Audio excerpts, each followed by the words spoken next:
My parents splurged thousands of dollars on gifts for my sister's kids this New Year's Eve, while handing my son a cheap plastic toy from a gas station. When my dad told me to stay away because the family was better off without my defective child and me, I walked away peacefully, without shedding a single tear. 2 weeks later, my dad called begging for $15,000 to save his sinking lifestyle. I responded with one single sentence that left him completely speechless and destroyed his entire fake world. Before I continue this story, let me know where you are watching from in the comments below. Hit like and subscribe if you have ever had to stand up to toxic family members who underestimated your worth. My name is Chelsea, 34 years old. To the corporate world in Chicago, I am the founder and chief executive officer of a premier forensic accounting and data analytics firm.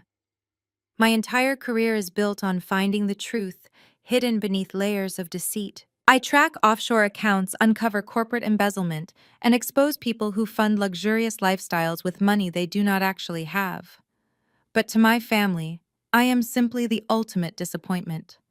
They kicked me out of the house when I was 23 years old for becoming a single mother, claiming I had ruined their pristine suburban reputation. I spent the next decade building an empire from absolute scratch, working 80-hour weeks to provide a wonderful life for my child. They never bothered to learn what I actually do for a living. That ignorance would eventually become their most expensive and devastating mistake. The breaking point happened on New Year's Eve, at my parents' sprawling estate in the affluent suburbs of Chicago. The house was a cathedral of fake wealth decorated to the extreme, reeking of expensive pine garlands and the desperate need to impress the neighbors. I had brought my 7-year-old son Leo to the family gathering, hoping for a relatively peaceful evening. Leo is a brilliant, sweet boy who happens to have mild attention deficit hyperactivity disorder. He gets overwhelmed by loud noises and sudden chaos, but he has a heart of absolute gold and tries so hard to be good. He sat quietly in the corner of the massive living room, his small hands folded neatly in his lap, trying his best to be invisible while the loud holiday festivities unfolded around him. The living room floor was buried under a mountain of torn premium wrapping paper and metallic ribbons. In the center of the room, my younger sister Brittany and her husband Donovan were loudly cheering on their 2 children. Donovan, a tall and imposing African-American man who always wore custom-tailored suits, presented himself to everyone as a highly successful venture capitalist. He clapped his hands loudly and boasted about his investment portfolios as his kids ripped open their presents. My parents, Richard and Susan, stood by the fireplace with beaming smiles of pride, completely ignoring my son in the corner. They had gone completely overboard for Brittany's children. I watched in silence as her kids tore into an absolute treasure trove of luxury items. There were 2 brand-new iPad Pros, heavy designer winter coats from Gucci Kids, and the grand finale was a miniature ride on Tesla car that drove straight into the living room. I did the mental math instantly.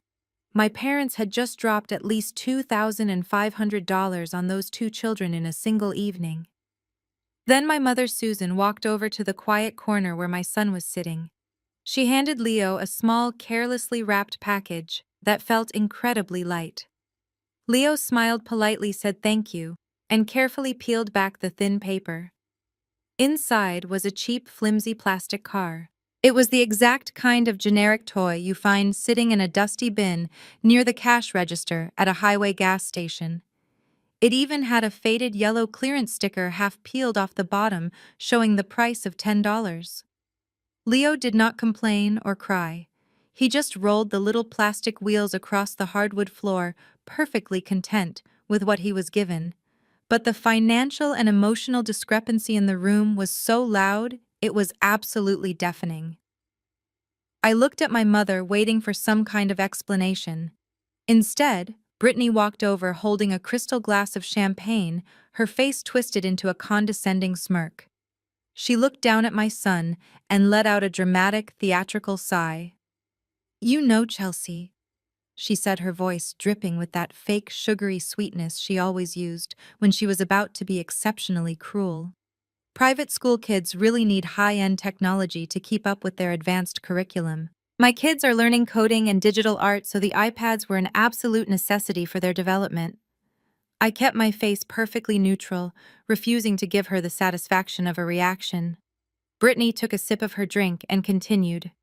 We told Mom and Dad not to waste money on expensive things for Leo. I mean, with his condition, he cannot really focus on anything anyway. Giving him expensive electronics would be a total waste of money. He would probably just smash a screen during one of his little episodes. A cheap plastic toy is much safer for a child with his limitations.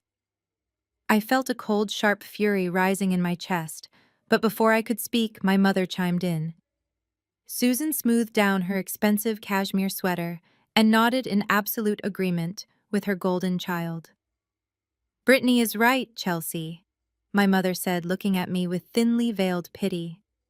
You really need to be realistic about his capabilities. We did not want to buy him something nice only to have it destroyed. Plus, Donovan and Brittany are doing so well, their children simply have different lifestyle expectations. It is just the reality of the situation. I did not scream, I did not cry. I stood there in the middle of their perfect living room and observed the absolute hypocrisy of the people who shared my blood. I looked at my father Richard, who was pretending to be a king while sipping top-shelf liquor. But my trained eyes saw a man who was sweating through his expensive dress shirt, forcing laughter while drowning in debt. I looked at Donovan, the smooth-talking venture capitalist, noticing the slight fraying on his cuffs and the nervous way he constantly checked his phone. My analytical mind was already piecing together the red flags they were all too blind to see. They thought they were humiliating the single mother who had disgraced their family name.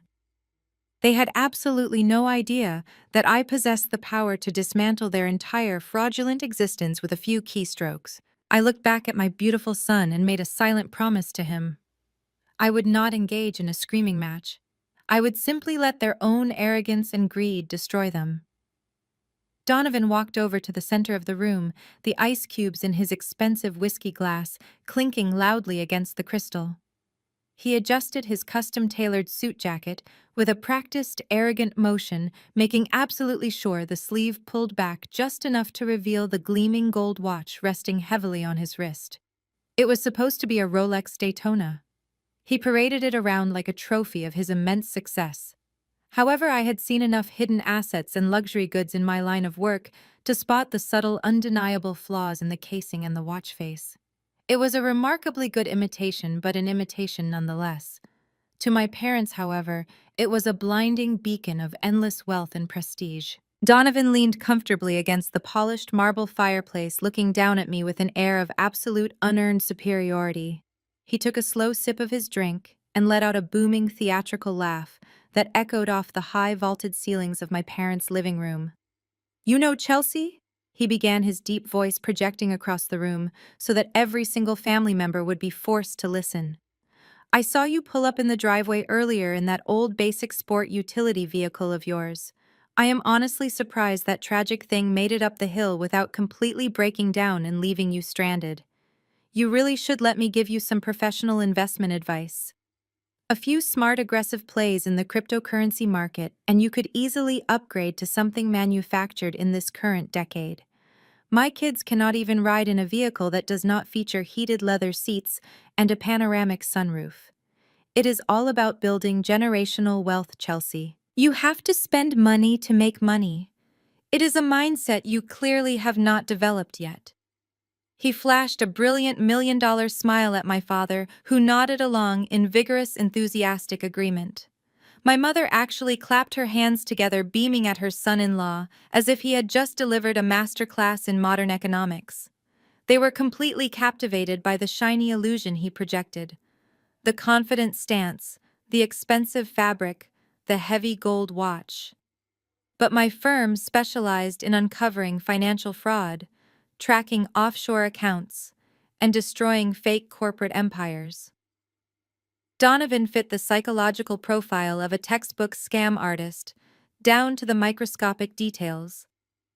I slowly stood up from the armchair, smoothing out the invisible wrinkles in my simple, unbranded black dress. I looked directly into his eyes, refusing to break contact or show even a fraction of intimidation. That is incredibly generous of you to offer your high-level financial advice, Donovan. I said, my voice perfectly measured, calm, and slicing through the room like a freshly sharpened blade. But I am actually a bit confused by your investment strategy. If your venture capital firm is generating such massive, unstoppable generational wealth for your family, why exactly were you texting me late at night last month, begging for a quiet, undocumented cash loan of $5,000 to cover a sudden business emergency? The entire living room went completely dead silent. The holiday music playing softly in the background suddenly felt incredibly loud. The smug, condescending smile vanished from Donovan's face in an absolute instant.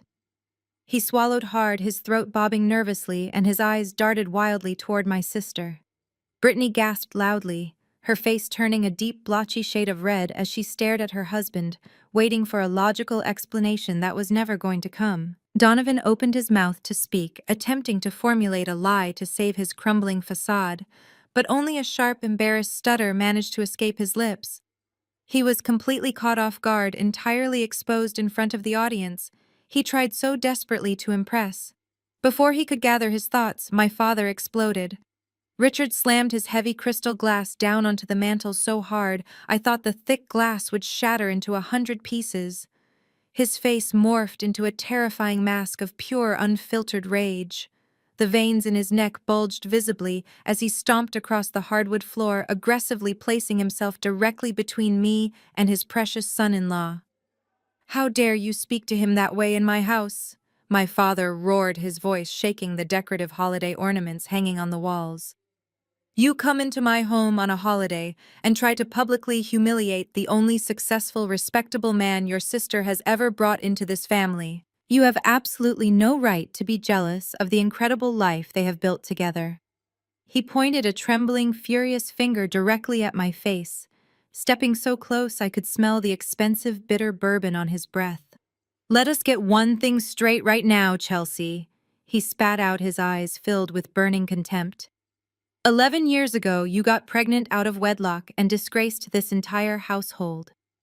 You dragged our good, respected family name through the mud with your irresponsible, reckless choices.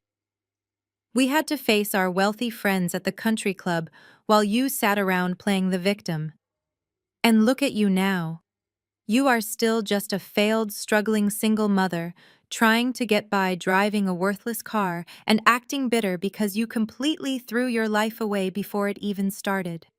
My father turned and gestured broadly toward Donovan, who was quickly recovering his arrogant, boastful posture behind my father's protective, towering shield. "Donovan is a real investor," Richard continued loudly. "He works with high-level capital. He brings actual class dignity and undeniable prestige to this family. He knows how to build a brilliant future, something you clearly know absolutely nothing about." Then my father did the one thing that crossed the final, unforgivable line. He looked down at Leo. My sweet, quiet son had stopped playing with his plastic car and was covering his ears with his small hands, absolutely terrified by the sudden, violent screaming echoing around him. My father sneered, his lip curling in disgust as he stared at his own grandson. "Keep your distance from Brittany's beautiful children," my father commanded, his voice dripping with pure venom. "I will not have your toxic, miserable attitude poisoning this joyful celebration. In fact, this house is infinitely better off without you and your defective child dragging all of us down. You do not belong here anymore." The echo of my father's cruel words hung in the suffocating air of the living room. Any other daughter might have shattered right there on the expensive Persian rug. Any other woman might have screamed, cried, or begged for a scrap of the parental love that was always dangled just out of reach. I did absolutely none of those things. A profound, frighteningly serene calm washed over my entire body. It was the absolute clarity of a woman who had finally realized that the bridge was not just burned, but completely reduced to unrecognizable ash. I did not waste a single breath arguing with a man who was already drowning in his own manufactured reality. I turned my back on Richard and walked slowly toward the corner where my son was shrinking into himself. Leo had his eyes squeezed tightly shut, his small shoulders trembling slightly under the weight of the sudden screaming. I knelt down gracefully, allowing my dress to sweep the floor, and gently placed my hands over his. When he opened his eyes, I gave him a warm, reassuring smile that belonged entirely to him, completely isolating him from the toxic venom radiating across the room. "It is time to go, sweet boy," I whispered, my voice steady and completely devoid of any anger or panic. "We are going to get some hot chocolate and go home." I stood up and helped him to his feet. I reached for his little navy blue winter coat resting on the nearby armchair and guided his arms into the sleeves. I buttoned it up with deliberate, methodical slowness, adjusting his collar and making sure he was perfectly warm. Behind me, the silence of the room was heavy, pregnant with the uncomfortable realization that their explosive drama had completely failed to provoke the hysterical reaction they so desperately craved. I was robbing them of their power simply by refusing to play the victim in their twisted family theater. My analytical mind was already cataloging their weaknesses, treating this entire disastrous gathering like one of my corporate fraud investigations. As I took my son by the hand and turned toward the grand entryway, my mother finally sprang into action. Susan could never handle a scene ending without having the absolute final word. Her designer heels clicked aggressively against the hardwood floor as she hurried after me, adjusting her diamond necklace as if preparing for a country club photo shoot. She blocked my path just inches from the heavy mahogany front door, her face contorted into a mask of bitter, self-righteous indignation. "You go right ahead and walk out that door, Chelsea," my mother sneered, pointing a perfectly manicured finger at my chest. "But let us get one thing perfectly clear. You made your bed 11 years ago, and you are going to lie in it. Do not think you can come crawling back here when your meager little life gets too hard. Go home and do not even think about showing your face around here begging for money in the new year. We have our own prestigious lives to maintain, and we are absolutely done financing your constant string of failures." I stopped with my hand hovering just above the brass handle of the front door. The sheer, unadulterated projection in her statement was almost poetic. She was warning me about begging for money, completely oblivious to the catastrophic financial avalanche currently speeding toward her beloved husband. I slowly turned around to face them one last time. Richard stood in the center of the living room with his chest puffed out, looking like a victorious king who had just banished a peasant. Donovan was smirking behind him while Brittany crossed her arms in triumph, basking in the glow of my supposed defeat. I looked directly into my father's eyes. I let the silence stretch for 5 agonizing seconds, watching the false bravado flicker ever so slightly under my unwavering ice-cold gaze. I wanted to burn this exact image into my memory, so I could recall it when the time came to collect what was owed. "Keep your pride, Richard," I said, my voice echoing through the grand foyer with the lethal precision of a judge delivering a final verdict. "Hold on to every single ounce of that arrogance, because in exactly 2 weeks, you are going to need it to pay your debts." The smirk instantly vanished from Richard's face. His entire body went completely rigid. For a fraction of a second, the mask slipped. I saw the raw, primal panic of a man who secretly knew his financial accounts were bleeding dry, terrified that someone else had finally figured it out. He took a short, unsteady breath, his eyes darting frantically as he tried to process the hidden meaning behind my words. But his massive, inflated ego quickly forcefully overrode his logic. He aggressively rolled his shoulders back, scoffing loudly to dismiss my warning as nothing more than the bitter parting shot of a jealous, defeated daughter trying to save face. "Get the hell out of my house," he barked, though his voice lacked the booming authority it carried just moments before. I did not give him the satisfaction of a second glance. I pushed the heavy mahogany door open, stepping out into the freezing, bracing winter air of the Chicago suburbs. The biting wind felt incredibly clean and refreshing compared to the suffocating toxicity I had just left behind. I held my son securely by the hand as we walked down the grand sweeping driveway, moving away from the sprawling estate that had always felt more like a prison than a home.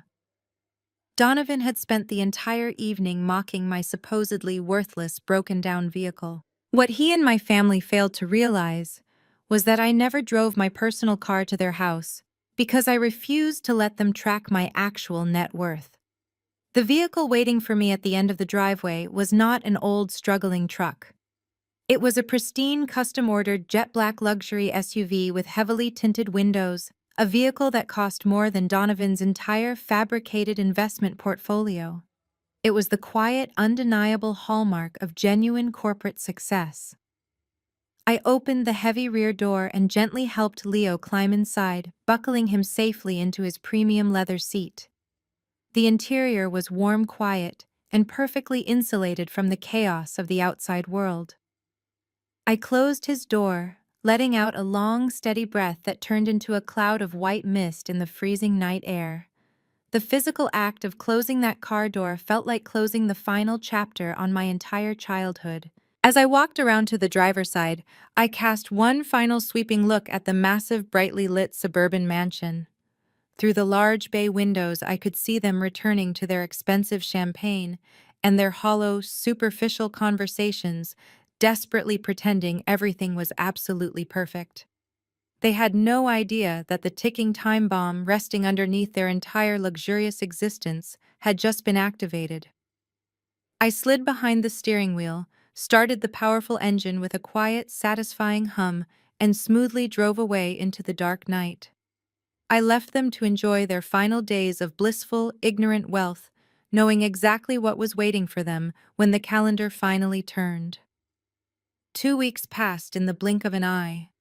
The bitter cold of the Chicago winter battered against the reinforced glass windows of my corner office on the 40th floor, but inside the climate was perfectly controlled. My workspace was a reflection of the empire I had built from absolute scratch.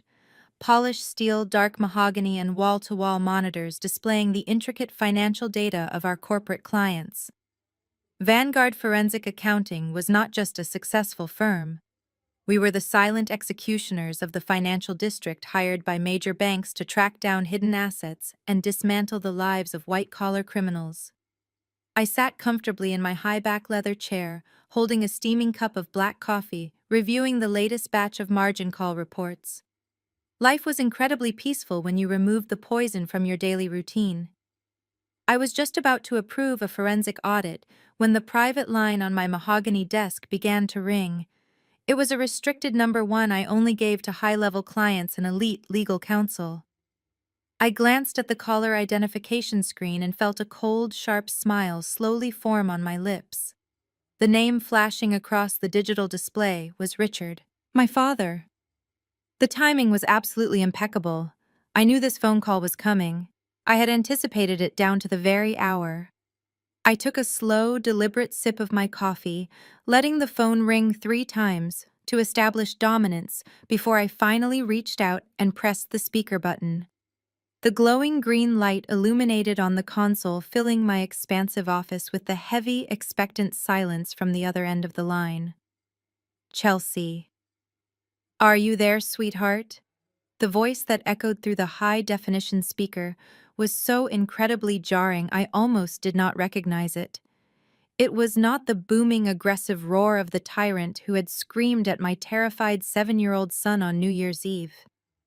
It was not the arrogant, condescending tone of the suburban king who had told me I was a disgraceful failure who did not belong in his pristine mansion. No, this voice was sickeningly sweet, dripping with a desperate manufactured affection that made my stomach churn with absolute disgust. It was the soft, pleading voice of a drowning man.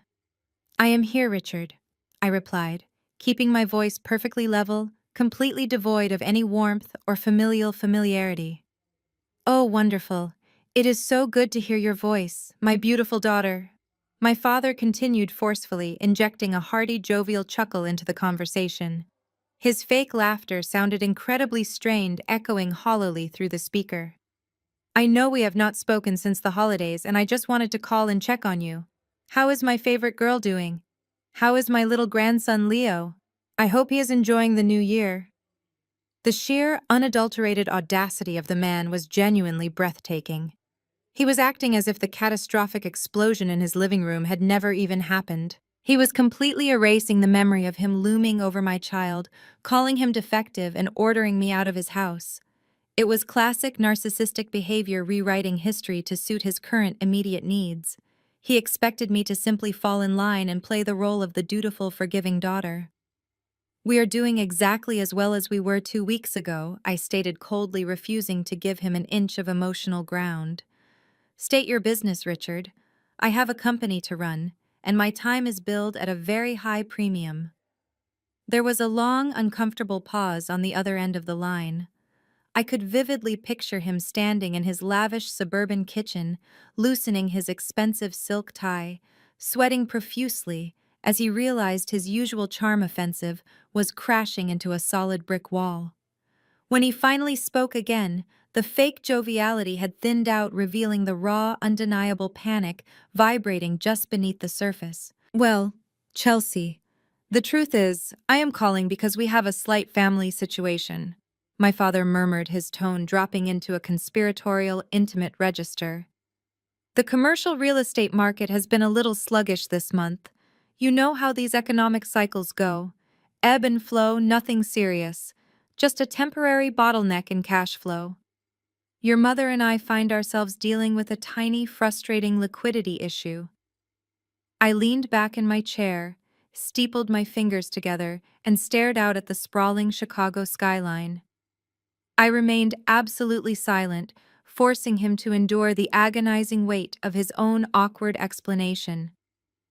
I knew if I waited long enough, his desperation would force him to get straight to the humiliating point. I was hoping, my father stammered, clearing his throat nervously. "I was hoping my successful daughter might be able to help her old man out of a minor jam. We need a temporary loan, just $15,000. It is a drop in the bucket, really. I will pay you back with interest the moment my next big property deal closes next week. You know my word is perfectly solid." I let the number hang in the air between us. $15,000. It was such a specific, pathetic lie. I stared at the glowing financial dossier currently open on my computer monitor, observing the exact catastrophic truth of his ruined financial empire. He was trying to maintain his dignity, asking for a small, manageable amount so he would not look like a complete failure. He was still trying to protect his precious ego while begging the daughter he despised for a financial lifeline. Family must always help family during tough times. Chelsea, my father, pleaded, his voice taking on a pathetic, whining quality. "We have to stick together when the world gets complicated. I know things got a little bit heated during the holiday party, but we are blood. You are not still holding a grudge about that silly little misunderstanding, are you? We all say things we do not mean when we are stressed. It is all water under the bridge, right?" He was actually demanding that I sweep his abusive behavior under the rug. He wanted me to hand over my hard-earned money and simultaneously absolve him of all his sins. The psychological manipulation was so transparent, it was almost insulting to my intelligence. I sat in my quiet, powerful glass office, looking down at the city below, feeling absolutely nothing but clinical, calculating detachment. The trap was set, the target had willingly walked right into the center of it, and all that was left for me to do was pull the lever. I reached across the polished expanse of my mahogany desk and firmly pressed the glowing speaker button on my console. The digital click echoed sharply through the quiet, climate-controlled air of my executive suite. I wanted his voice to fill the room, completely detached from my physical space, isolating his desperation so I could examine it like a specimen under a microscope. I took a slow, deliberate breath, allowing the silence to stretch just long enough to make the tension on the other end of the line entirely unbearable. $15,000. I repeated, my voice perfectly flat, reflecting absolute zero emotion. "That is an incredibly fascinating number, Richard, but I have to admit I find myself deeply confused by the logistics of your request. You just spent an entire holiday evening declaring how useless I am. You proudly announced to a crowded room that your son-in-law is an elite financial genius who brings unmatched prestige to your household. So tell me, why exactly are you calling the defective single mother daughter you just threw out into the freezing cold? Why do you not simply ask your brilliant high-rolling venture capitalist son-in-law for the cash? Where exactly is Donovan and his immense generational wealth now that you suddenly need a pathetic little bailout? The reaction was instantaneous. The sickeningly sweet fake joviality that Richard had been projecting completely evaporated, instantly replaced by the harsh, abrasive edge of a man whose fragile ego had just been struck with a sledgehammer. I could hear his breath hitch a sharp intake of air, followed by a heavy, frustrated sigh. His sudden pivot from begging to extreme irritation was a textbook narcissistic response to being challenged. "Do not bring Donovan into this!" Richard snapped, his voice rising in pitch, completely shedding the gentle father persona he had tried to wear just a minute ago. Donovan is managing highly complex portfolios. His capital is currently tied up in a massive high-yield offshore investment fund right now.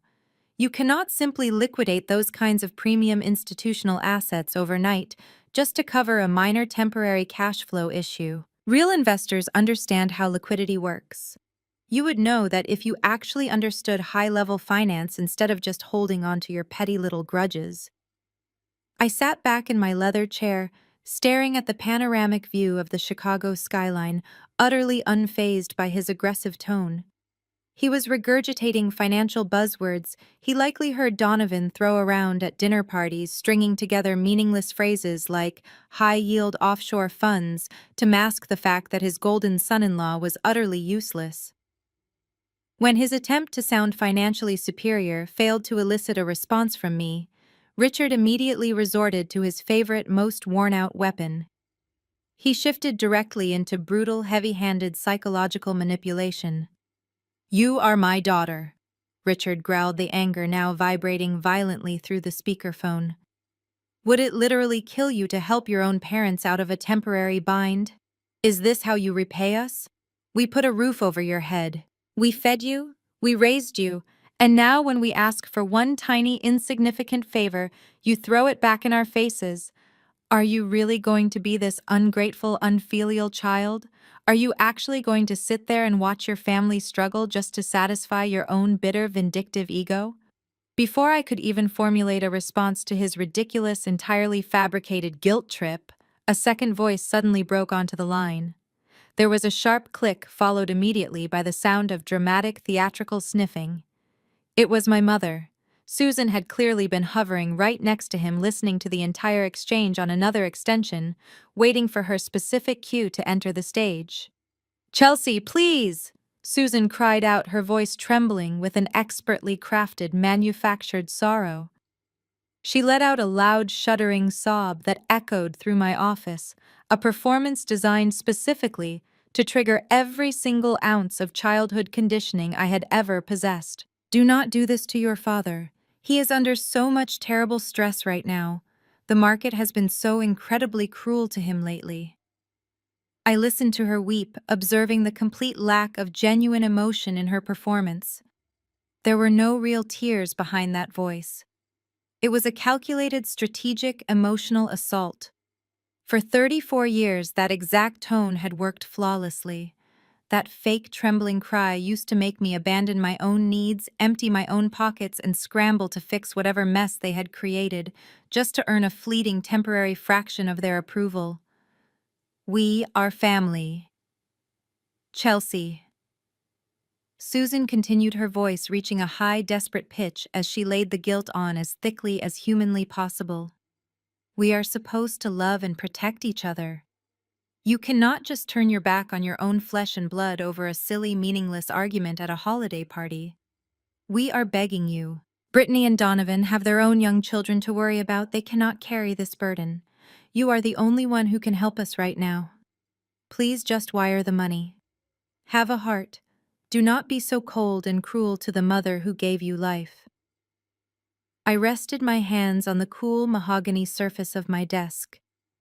10 years ago, the combined weight of Richard's screaming demands and Susan's hysterical crying would have broken my spirit entirely. I would have felt the crushing, suffocating weight of obligation. I would have scrambled to my bank account, desperate to prove my worth, desperate to show them I was a good, loyal daughter who deserved a seat at their table. But the woman sitting in this glass office was not the broken, desperate 23-year-old girl they had banished from their pristine suburban kingdom. I was an apex predator in the financial ecosystem. I dealt with sociopathic corporate embezzlers and ruthless money launderers on a daily basis. I had built a psychological fortress around my mind that was completely impenetrable to their cheap, transparent, emotional extortion. I let Susan's fake sobbing fill the room for a few more seconds. I listened to Richard heavily breathing in the background, both of them waiting anxiously for me to crack, waiting for me to submit to their coordinated attack. They honestly believed their coordinated routine of rage and tears was wearing me down.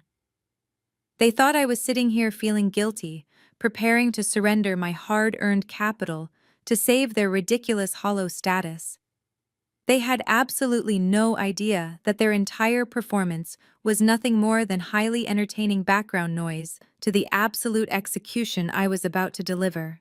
I let my mother continue her theatrical, breathless sobbing for exactly 15 more seconds. I wanted them to fully exhaust their emotional ammunition to completely empty their pathetic arsenal of psychological manipulation before I dropped the absolute crushing reality of their situation directly onto their heads. I leaned forward in my ergonomic leather chair and placed my hands over the mechanical keyboard resting on the pristine surface of my polished mahogany desk. The rhythmic, sharp clicking of the keys echoed clearly into the speakerphone as I bypassed the standard security protocols and accessed the deeply restricted, highly classified financial database my investigative team had compiled earlier that very morning. My eyes tracked slowly across the glowing dual monitors, scanning the catastrophic bleeding red numbers that represented my father's entire fraudulent existence. The screen displayed a complex, damning labyrinth of toxic commercial loans, desperate shell company transfers, and utterly depleted retirement accounts. It was a digital graveyard of his own making. They honestly thought they were talking to an emotional, vulnerable daughter they could easily bully into submission. They had absolutely no idea they were actively negotiating with their financial Grim Reaper. "Susan," I said, my voice slicing through the heavy air with the cold, sterile precision of a surgical scalpel. "You can stop crying right now. The performance is completely unnecessary, and frankly, it is incredibly insulting to my intelligence." The fake weeping on the other end of the private line ceased instantly, cut off abruptly, as if someone had flipped a physical switch in their grand suburban kitchen. A heavy, suffocating silence immediately replaced the manufactured tears. Richard loudly cleared his throat, desperately attempting to regain his footing, preparing to launch another aggressive volley of angry, entitled parental demands. But I did not give him the space to take a single breath. "I am not going to give you $15,000, Richard," I stated, enunciating every single syllable with absolute terrifying clarity. "I am not going to wire you a single dime of my hard-earned capital. But more importantly, I need you to understand exactly why your request is so incredibly pathetic. You are lying to me, Richard. You are lying to yourself. You do not need $15,000 to fix a minor liquidity issue." I scrolled further down the digital forensic dossier, my eyes locking onto the primary devastating figure highlighted in bright red at the absolute bottom of the screen. I leaned much closer to the high-definition speakerphone, ensuring my voice carried the full, undeniable weight of authority. "I know you do not need $15,000 because I am currently looking directly at the exact, undeniable mathematical truth of your ruined life. You need exactly $142,500, and you do not need it next week or next month to smooth over a rough quarter. You need that exact amount wired to Vanguard National Bank before 5 o'clock this afternoon to cover a massive catastrophic margin call on your severely over-leveraged commercial properties. If that specific amount is not deposited into their institutional holding account in exactly 4 hours and 20 minutes, the bank will initiate immediate aggressive foreclosure proceedings. They will seize the commercial lots, they will freeze your remaining depleted checking accounts, and they will place a hard, inescapable lien on that pristine, luxurious suburban mansion you love significantly more than your own children. You are not experiencing a minor cash flow bottleneck, Richard. You are completely, hopelessly, and utterly bankrupt. The silence radiating from the speakerphone was absolute and profound. It was the heavy, breathless, terrifying void of an arrogant man who had just been stripped completely naked in the middle of a crowded room. I could vividly picture the blood rapidly draining from my father's face, his expensive smartphone trembling violently against his ear as the world collapsed around him. I could easily imagine my mother standing frozen next to him, her jaw dropped in sheer, unadulterated terror as the polished, glittering illusion of their wealthy country club lifestyle shattered into a million irreparable pieces right before her eyes. The grand facade was entirely gone forever. When Richard finally managed to force a sound past his constricted vocal cords, it was not his usual booming roar of anger. It was a weak, pathetic, trembling gasp of pure defeat. How Richard stammered, his voice cracking and breaking painfully under the crushing, undeniable weight of exposure. "How do you know that? Nobody knows that.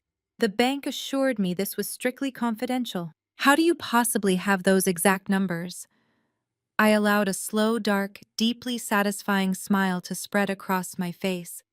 I looked out at the sprawling, magnificent Chicago skyline, beyond my floor-to-ceiling glass walls, feeling the absolute intoxicating rush of total, undeniable victory coursing through my veins.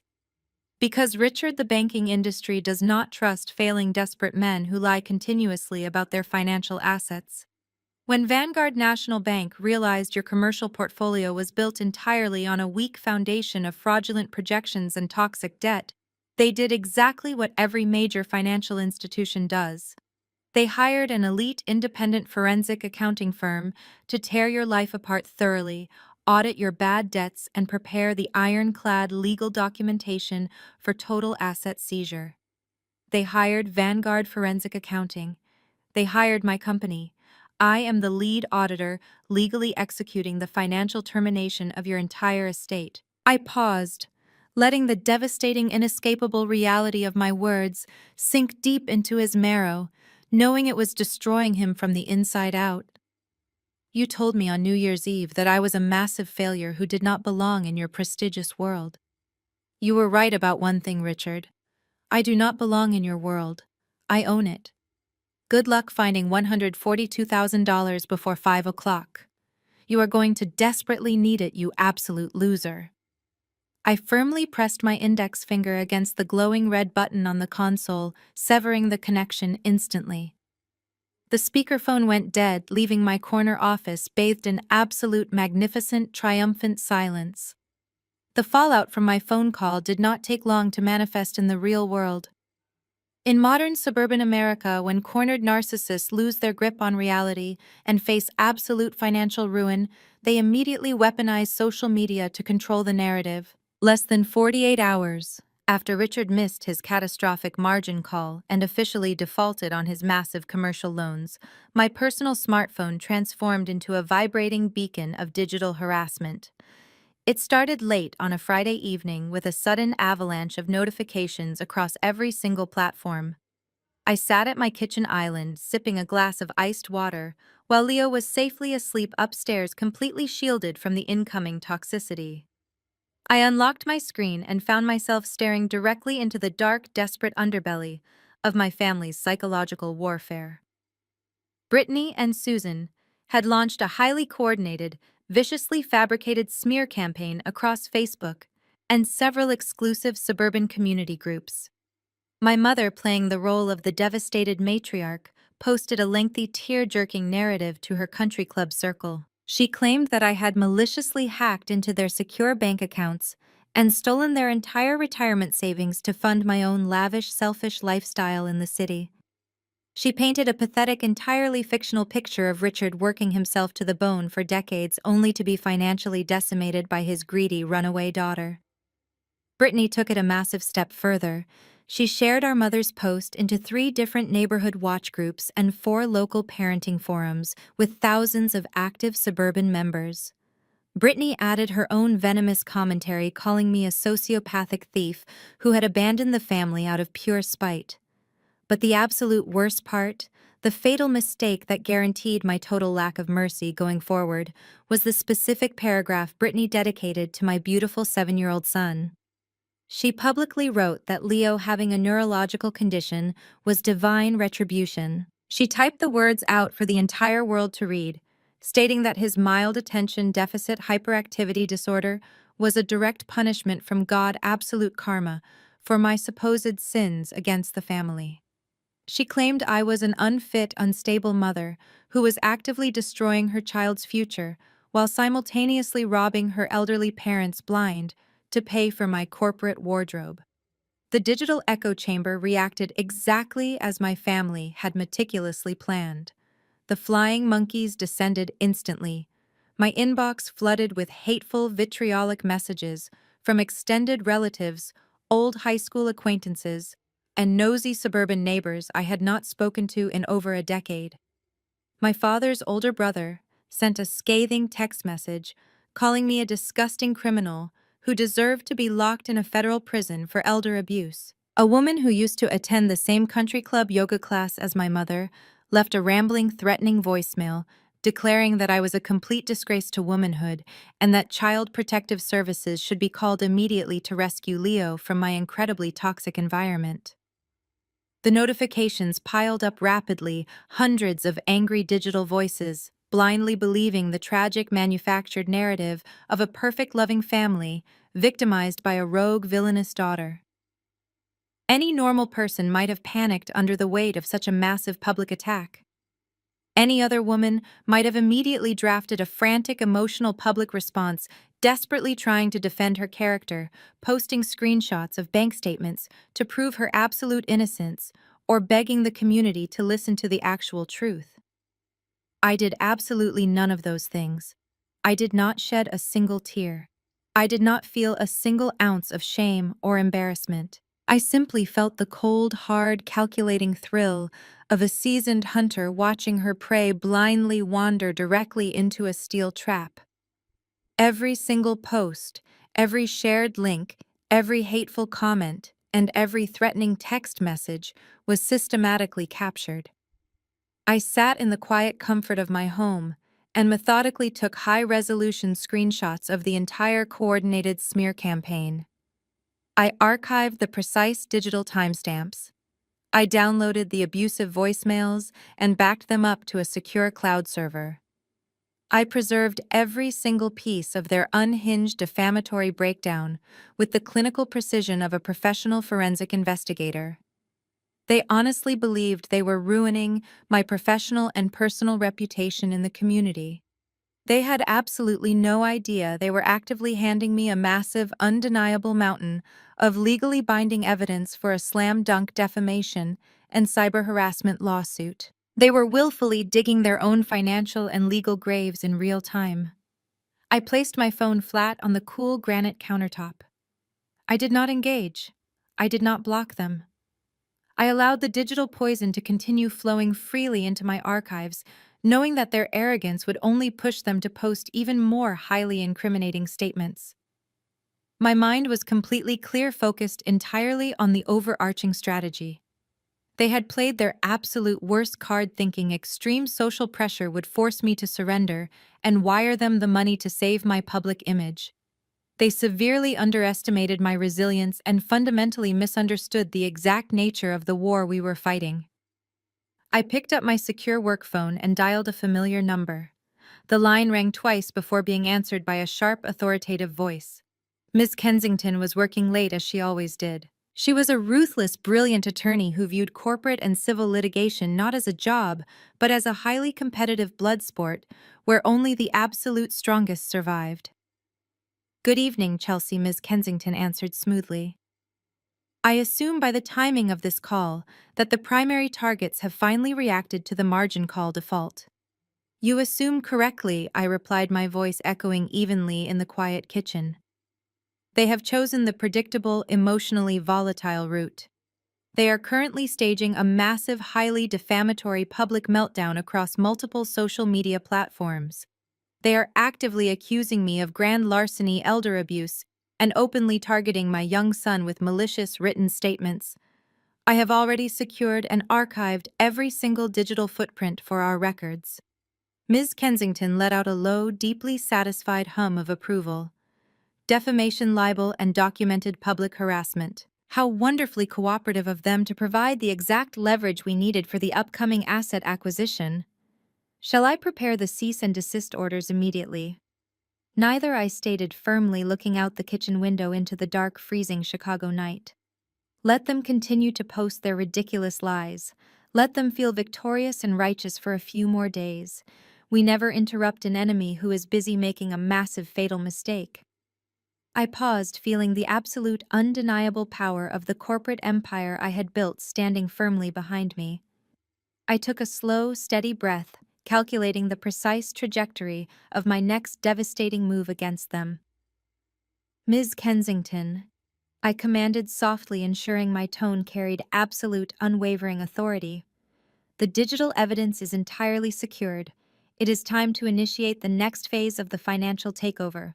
Start reeling in the net. The following morning, I arrived at the Vanguard Forensic Accounting headquarters long before the sun even considered rising over Lake Michigan.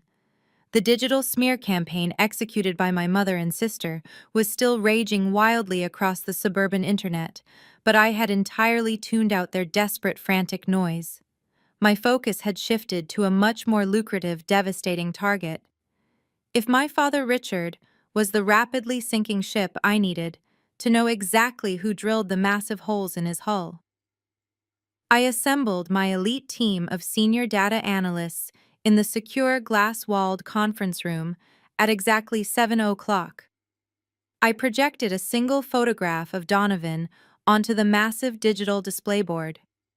It was a picture Brittany had posted just a few days ago, showing her husband grinning arrogantly in his custom suit, flashing that heavy gold watch. I instructed my team to completely bypass the superficial social media illusions and dive straight into the brutal, undeniable realm of public data, credit histories, and corporate employment records.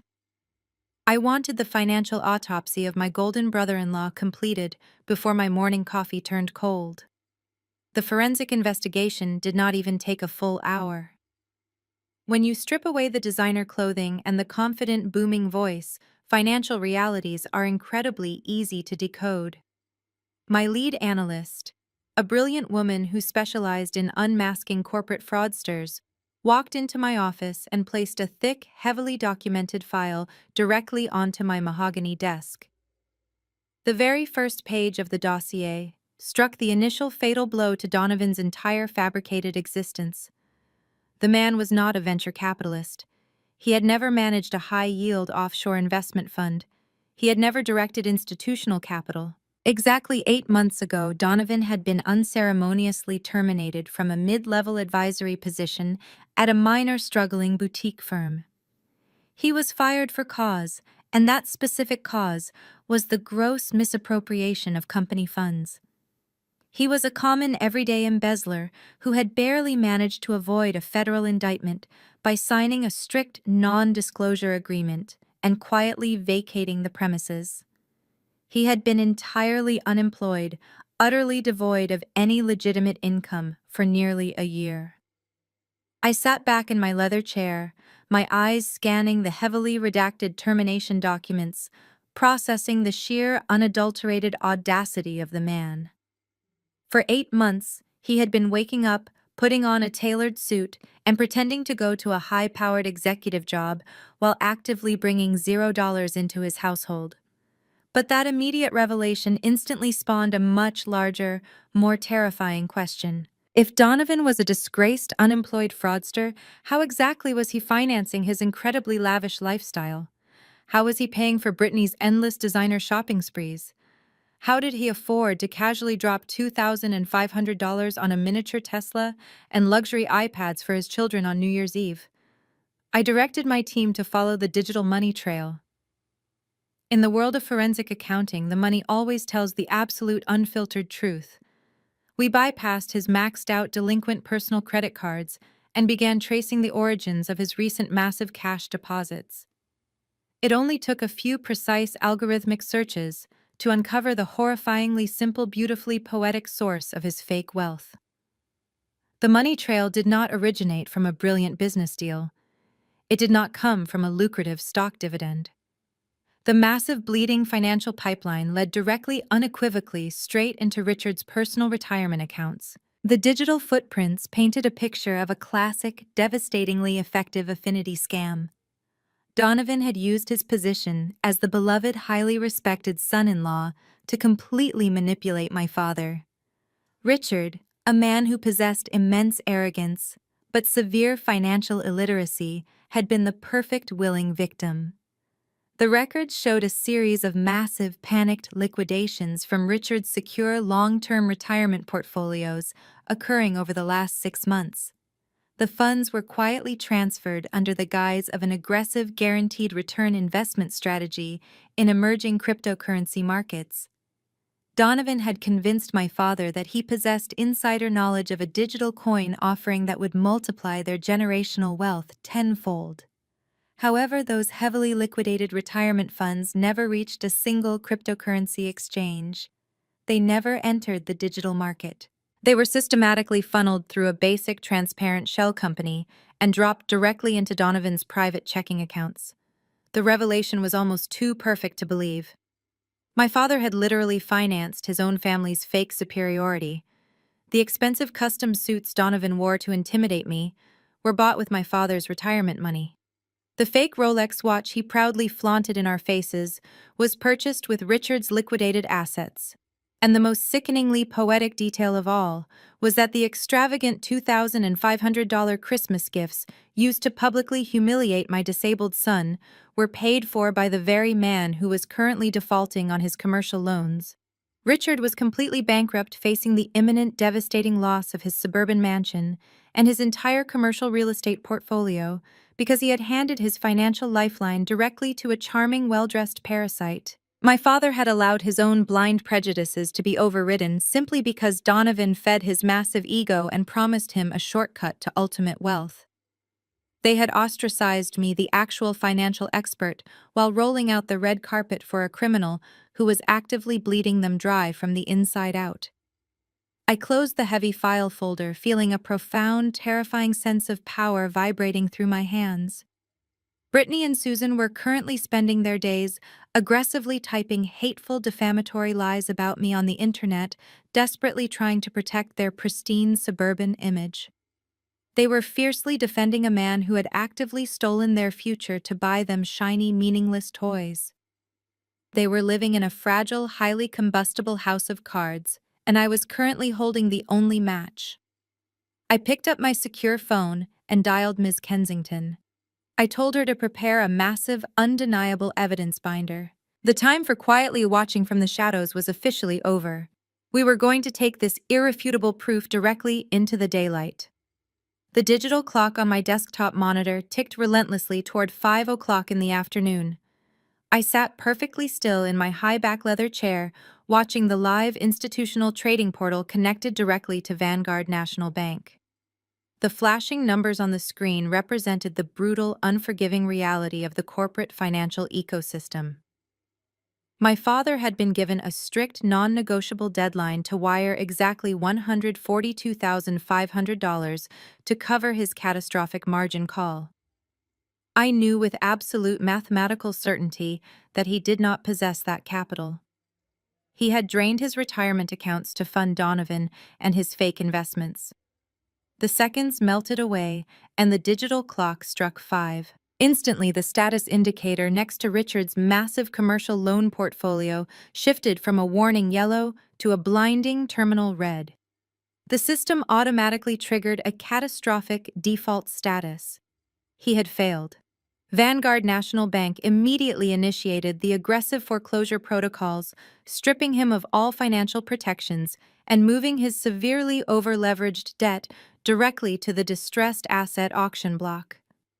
The sprawling suburban mansion my parents worshipped more than their own flesh and blood was no longer a symbol of their elite country club status. It was now simply a toxic, distressed asset, waiting to be liquidated to the highest bidder. I reached for my secure private phone and dialed my lead corporate attorney. Ms. Kensington answered on the very first ring, anticipating my precise instructions.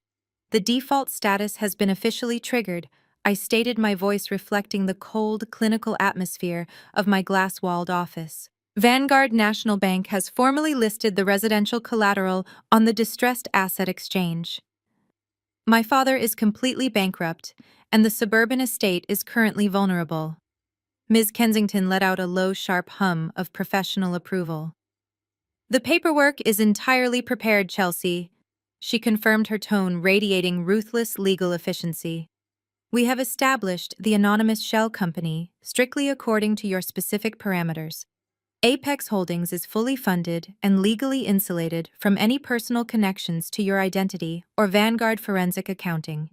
We are ready to execute the hostile acquisition the moment you give the green light. I stood up from my desk and walked toward the floor-to-ceiling windows looking out over the sprawling Chicago skyline.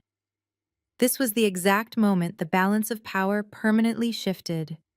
Execute the acquisition immediately, I commanded, ensuring my voice carried the absolute weight of a seasoned corporate predator. Do not let this debt linger on the open market for a single second. Offer Vanguard National Bank a premium cash buyout for the entire outstanding loan portfolio, including the primary residential mortgage. They will gladly accept an immediate liquid cash injection over dealing with a lengthy, complicated foreclosure process.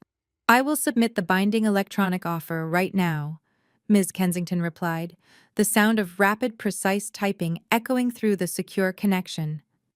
Vanguard relies heavily on quick capital recovery for their bad debts.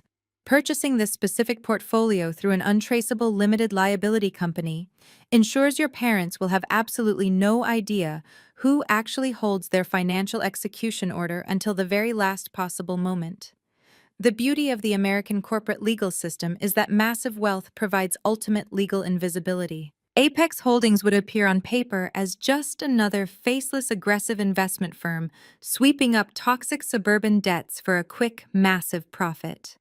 Richard and Susan would assume they were dealing with a ruthless banking conglomerate, entirely unaware that the newly appointed executioner was the very daughter they had banished into the freezing winter night. I waited in the quiet sanctuary of my office, watching the digital portal as the complex financial mechanisms churned in the background. My elite team of specialized analysts had already run the predictive models, confirming that no other institutional buyer would ever move fast enough to outbid a premium cash offer submitted within minutes of the initial default listing. The transaction was a highly calculated, perfectly executed surgical strike designed to trap them entirely without giving them any chance to escape the impending ruin. Exactly 24 minutes later, a secure encrypted email notification pinged loudly on my primary monitor, breaking the intense silence of my office.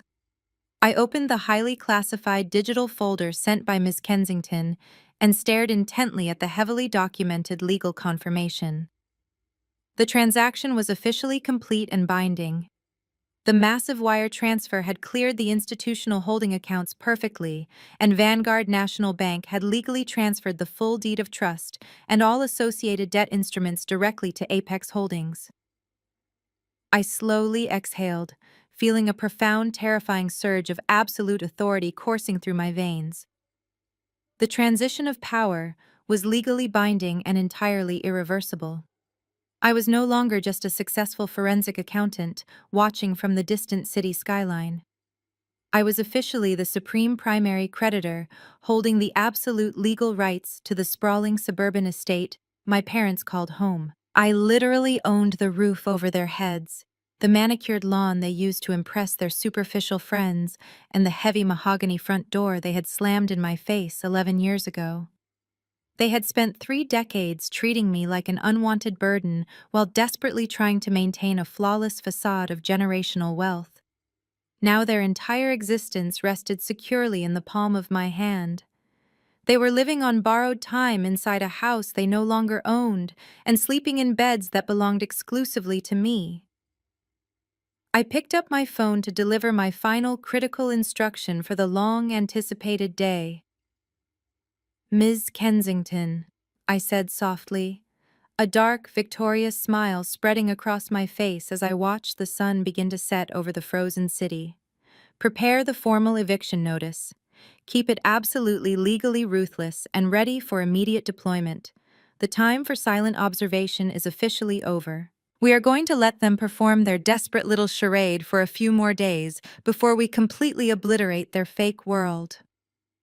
The Sunday morning brunch at the Oak Ridge Country Club was a masterclass in American suburban hypocrisy. Crystal chandeliers cast a warm golden glow over tables draped in heavy white linen. Waiters in crisp black vests circulated the dining hall carrying silver trays loaded with imported caviar and bottomless mimosa flutes. The air was thick with the suffocating scent of expensive floral perfumes and the hollow echoes of industrial practiced laughter. It was the absolute pinnacle of elite society, a sanctuary where the ultra-wealthy gathered to flaunt their status and judge anyone who fell below their impossible tax brackets. Right in the center of this glittering illusion sat my parents. Richard and Susan had booked the premier private dining alcove, hosting a lavish, spectacularly expensive gathering they could not actually afford. They were performing the roles of their lives, masking the terrifying reality that they were entirely, completely bankrupt. Richard stood near the carving station with a plate of prime rib he had no intention of eating. He wore his best tailored navy blazer, but the fabric under his arms was already damp with cold, terrified sweat. I watched the live security feed from my tablet courtesy of a private investigator I had hired to monitor their public meltdown. Richard aggressively cornered William, an elderly, highly successful commercial developer who had known our family for decades. Richard clamped a heavy hand on William's shoulder, projecting that fake booming confidence he used to intimidate people. He leaned in close, lowering his voice into a conspiratorial whisper. Richard was desperately attempting to secure a massive private bridge loan, disguising his frantic begging as an exclusive limited-time investment opportunity in a fictional commercial plaza. He smiled broadly, exposing his perfectly whitened teeth, while his eyes darted around the room with the frantic trapped energy of a cornered animal. Susan was actively working the other side of the room, kissing cheeks and complimenting designer dresses, desperately trying to gauge if any of her wealthy friends had heard rumors about their catastrophic financial default. While my parents were fighting for their social survival, Donovan was completely in his element. My brother-in-law glided smoothly between the linen-covered tables, projecting the ultimate image of a brilliant, unstoppable venture capitalist. He wore a sharp custom-fitted charcoal suit completely paid for by the very retirement funds he had actively drained from my father. The fake gold Rolex peeked out from his cuff as he gestured wildly, painting elaborate, entirely fictional pictures of massive financial returns. He had cornered a group of wealthy retired doctors near the champagne fountain. Donovan was smoothly pitching a ghost project, a phantom artificial intelligence startup that absolutely did not exist. He threw around complex tech buzzwords with complete confidence, charming the older men into believing they were getting ground floor access to the next billion-dollar digital empire. He was actively hunting for new victims to fund his fraudulent lifestyle, entirely unaware that my forensic team had already forwarded his complete criminal embezzlement dossier to the federal authorities. Brittany stood proudly by her husband's side, playing the role of the devoted affluent wife to absolute perfection. She held a fresh glass of champagne in one hand and casually rested her other hand on her designer leather handbag.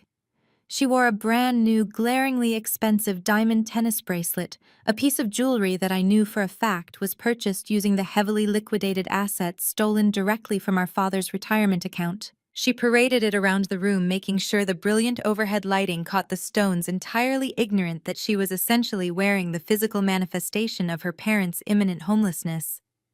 She laughed musically at all of Donovan's fabricated jokes, basking in the envious stares of the older country club wives. The level of cognitive dissonance required to maintain such an elaborate charade was genuinely staggering. Every single bite of expensive food they swallowed, Every sip of premium alcohol they consumed was being charged to credit lines that were mere hours away from being permanently frozen by federal fraud investigators. The sheer unadulterated audacity of their performance was almost admirable in a deeply twisted sociopathic way. They were sipping premium imported champagne and eating fresh oysters while standing on a financial trapdoor that I had already completely unhinged. I sat in the plush leather seat of my armored luxury vehicle parked exactly 2 blocks away from the country club entrance, monitoring the audio and video feeds. My investigator was transmitting directly to my secure tablet. I listened to my father confidently promise a 30% return on an investment property he no longer legally owned. I listened to Donovan casually ask an elderly surgeon for a minimum buy-in of $50,000 for a tech company that did not even have a registered tax identification number.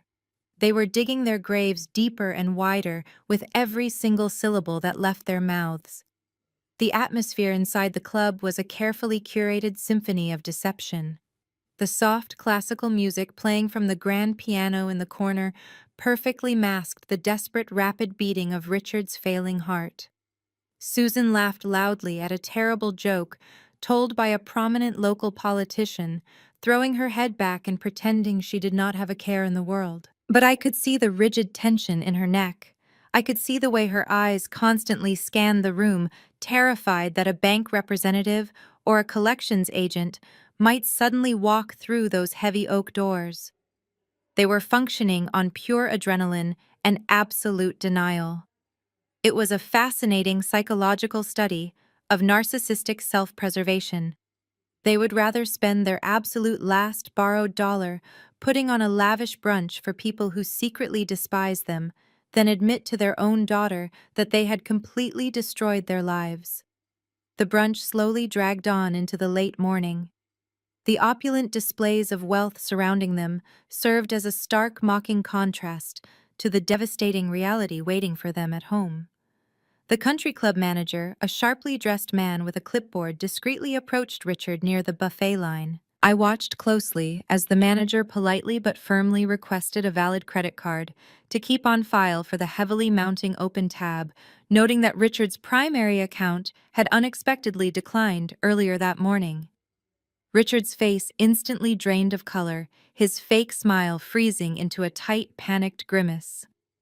He quickly pulled out a different card, one of his last surviving lines of high-interest credit, and handed it over with a forced, dismissive chuckle, blaming a simple banking error. The cracks in their pristine armor were finally beginning to show, spreading rapidly across the surface of their fabricated reality. The stage was perfectly set. The audience of elite judgmental peers was fully seated and paying close attention. It was the exact undeniable moment I had been patiently waiting for. I turned off the tablet, placed it gently on the leather seat beside me, and signaled my driver to pull the vehicle forward. The time for silent observation was officially over. The heavy oak doors of the Oak Ridge Country Club swung open with a muted thud. I stepped over the polished brass threshold, leaving the freezing Chicago winter behind me. The air inside was thick with the scent of roasted prime rib and expensive floral arrangements. I wore a tailored charcoal blazer, completely stripping away the vulnerable single mother image my family loved to project onto me. Flanking my right side was Miss Kensington, clutching a sleek leather briefcase that contained the absolute destruction of my father's financial existence. Walking behind us were 2 broad-shouldered process servers, dressed in immaculate dark suits. They moved with the cold, silent efficiency of men who delivered ruin for a living. The string quartet playing in the grand lobby seemed to fade into the background as my heels clicked rhythmically against the marble floor. We moved past the antique mahogany reception desk without breaking our stride. The young hostess in her pristine uniform opened her mouth to ask for a membership reservation, but one sharp, icy look from Ms. Kensington instantly silenced her. We walked with the undeniable gravitational pull of supreme authority, parting the sea of wealthy suburbanites who turned their heads to stare at our formidable procession. I navigated the corridors of the dining hall, tracking the exact location of the premier private alcove my investigator had pinpointed. The soft clinking of silver cutlery against fine china filled the vast space, but I was focused on the specific table at the far end of the room. There they were basking in the golden glow of the crystal chandeliers. Richard was aggressively pitching his phantom commercial real estate investments to a captive audience of elderly doctors. Donovan was grinning, showing off his fake gold watch while pouring premium champagne for potential victims. Brittany was tossing her highlighted hair, playing the role of the affluent, carefree wife. And Susan, my mother, was scanning the room, making sure every single person in the club noticed their lavish, heavily leveraged display of wealth. They were completely immersed in their delusion, utterly unaware that the financial executioner had just entered their sacred sanctuary. I rounded the final velvet stanchion and stepped directly into their line of sight, bringing my legal entourage to a sudden, synchronized halt right at the edge of their white linen table. Susan was the first person to spot me. She had a glass of mimosa halfway to her lips when her eyes locked onto my face. The glass slipped from her manicured fingers, tipping forward and spilling a sticky orange puddle across the immaculate tablecloth. Her jaw dropped, exposing the sheer panic hiding beneath her layers of expensive foundation. The entire table fell dead silent. Richard stopped his desperate pitch mid-sentence, his face contorting into a mask of pure, unfiltered outrage. Brittany grabbed Donovan's arm, her lips parting in sudden shock. Susan scrambled to her feet so fast her heavy wooden chair scraped against the polished floor, creating a screeching noise that echoed across the dining hall. "What in the world are you doing here?" Susan hissed, her voice vibrating with a mixture of terror and disgust. She pointed a trembling finger directly at my chest, desperately trying to maintain her matriarchal dominance in front of her wealthy country club peers. "You have absolutely no right to step foot inside this establishment. This is a highly exclusive private club for respectable families. You do not even have a basic membership card, you piece of ungrateful trash." Susan did not stop there. Her panic rapidly morphed into an unhinged, frantic superiority. She waved her hand in the air, signaling for the club security personnel standing near the buffet station. Manager Susan screamed, abandoning her refined country club persona. "Get the manager right now. I want these trespassers removed from our brunch immediately. Call the police if you have to. I will not allow this pathetic, bitter woman to ruin our prestigious family gathering." My father, Richard, stood up slowly, puffing out his chest to intimidate the two process servers standing behind me. He buttoned his navy blazer, attempting to project the illusion of control. "Chelsea, you have exactly 10 seconds to turn around and walk out those doors before I have you arrested for trespassing and harassment." Richard growled, his face turning a shade of crimson. I did not blink. I did not flinch. I did not offer a word of explanation or apology. Instead, I calmly reached into the interior pocket of my designer handbag. My fingers brushed against the cold, solid metal of the card resting inside. I pulled it out with agonizing slowness. It was not a standard plastic entry pass. It was a heavy, matte, black titanium card engraved with gold lettering. I raised my hand and casually tossed the metal card directly onto the center of their dining table. It landed with a sharp, heavy thud right next to Richard's plate of prime rib.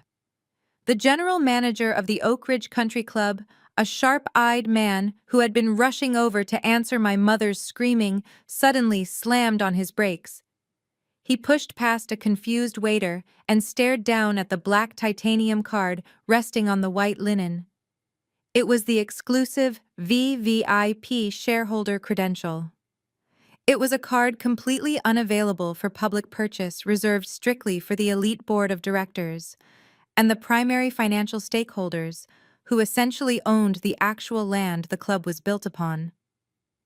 The manager's face drained of all color. He immediately straightened his posture, smoothing his suit jacket, and completely ignored my mother's continued shouting. He stepped around my terrified parents and bowed deeply, respectfully from the waist directly toward me. "Good afternoon, Miss Chelsea," the manager said, his voice trembling with absolute, unwavering deference. "We are profoundly honored to have you visiting the club today. Please accept my deepest apologies for the disturbance. Is there absolutely anything you require from the staff to make your inspection of the property more comfortable?" Richard and Susan instantly turned a ghostly shade of pale, their eyes wide with absolute horror, as the crushing reality of my supreme authority finally hit them. The club manager bowed once more and quickly vanished into the background, leaving an absolute suffocating vacuum of silence around the table. Richard and Susan were physically paralyzed, their brains utterly failing to process how the daughter they had violently discarded was now the ultimate authority in their most sacred suburban sanctuary. I did not linger on their terrified faces. My primary target for this specific moment was sitting right next to them. I slowly turned my gaze toward Donovan. The smooth, arrogant venture capitalist persona he had been broadcasting all morning was rapidly beginning to fracture. He shifted uncomfortably in his custom-tailored suit, instinctively pulling his cuff down to hide that pathetic counterfeit gold watch. He tried to project a casual, dismissive smile, but the muscles in his jaw were visibly twitching. He knew I was a forensic accountant. He knew exactly what kind of lethal digital weaponry I possessed. I nodded slightly to Ms. Kensington. She stepped forward with the cold precision of a predator and unlatched her sleek leather briefcase. She pulled out a remarkably thick, heavy red folder and placed it directly into my waiting hands. The file contained the complete, unfiltered financial autopsy of the man my father worshipped. I raised the folder high enough for the entire table to see, then slammed it down onto the center of the white linen cloth with a thunderous cracking impact that made the crystal champagne flutes violently rattle. The loud noise acted like a massive magnet, drawing the intense, undivided attention of the wealthy retired doctors, local politicians, and elite business partners sitting at the adjacent tables. I opened the cover, exposing a mountain of heavily highlighted bank statements, wire transfer receipts, and court-ordered debt collection notices. "Let us talk about your massive, unstoppable generational wealth, Donovan," I began, my voice projecting clearly across the silent dining hall. "Let us discuss the specific, highly complex investment portfolios you were just actively pitching to these respectable doctors." I pulled a glossy bank statement from the top of the stack and tossed it directly onto his empty porcelain plate. "Can you explain to your captive audience why a supposedly elite fund manager currently possesses a negative personal liquidity ratio? Can you perhaps elaborate on the phantom equity you promised my father? Or why your primary checking account has been overdrawn for exactly 240 consecutive days?" Donovan stared down at the highlighted numbers, a thick bead of cold sweat suddenly forming on his forehead. He opened his mouth desperately, searching for a sophisticated financial buzzword to deploy, but his vocal cords completely seized.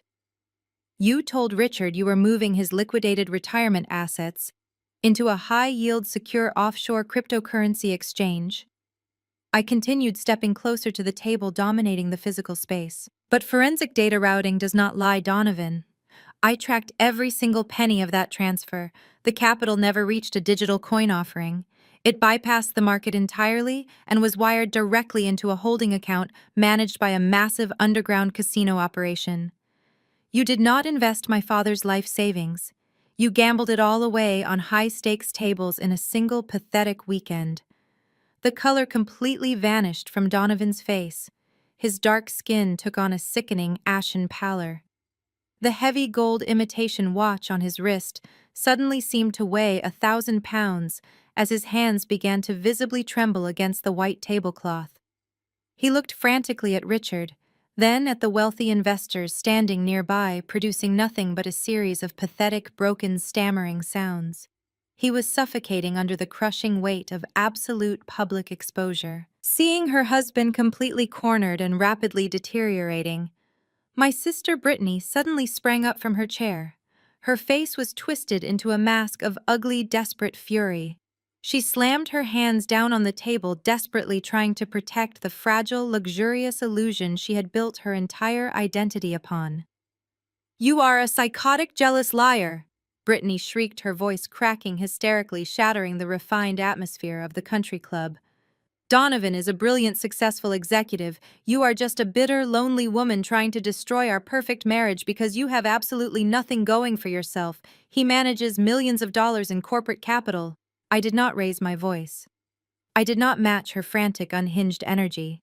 I simply reached back into the red folder and pulled out a single crisp piece of official corporate stationery, bearing the distinct, recognizable logo of Donovan's former employer. I held it up between my index and middle finger, letting the bright chandelier light illuminate the bold, undeniable text.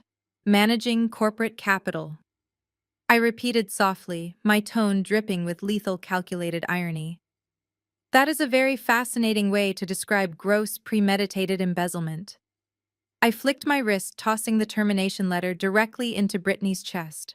It fluttered down and landed perfectly face up on her lap. Read it aloud, Brittany. Read the exact legal termination clause from 8 months ago.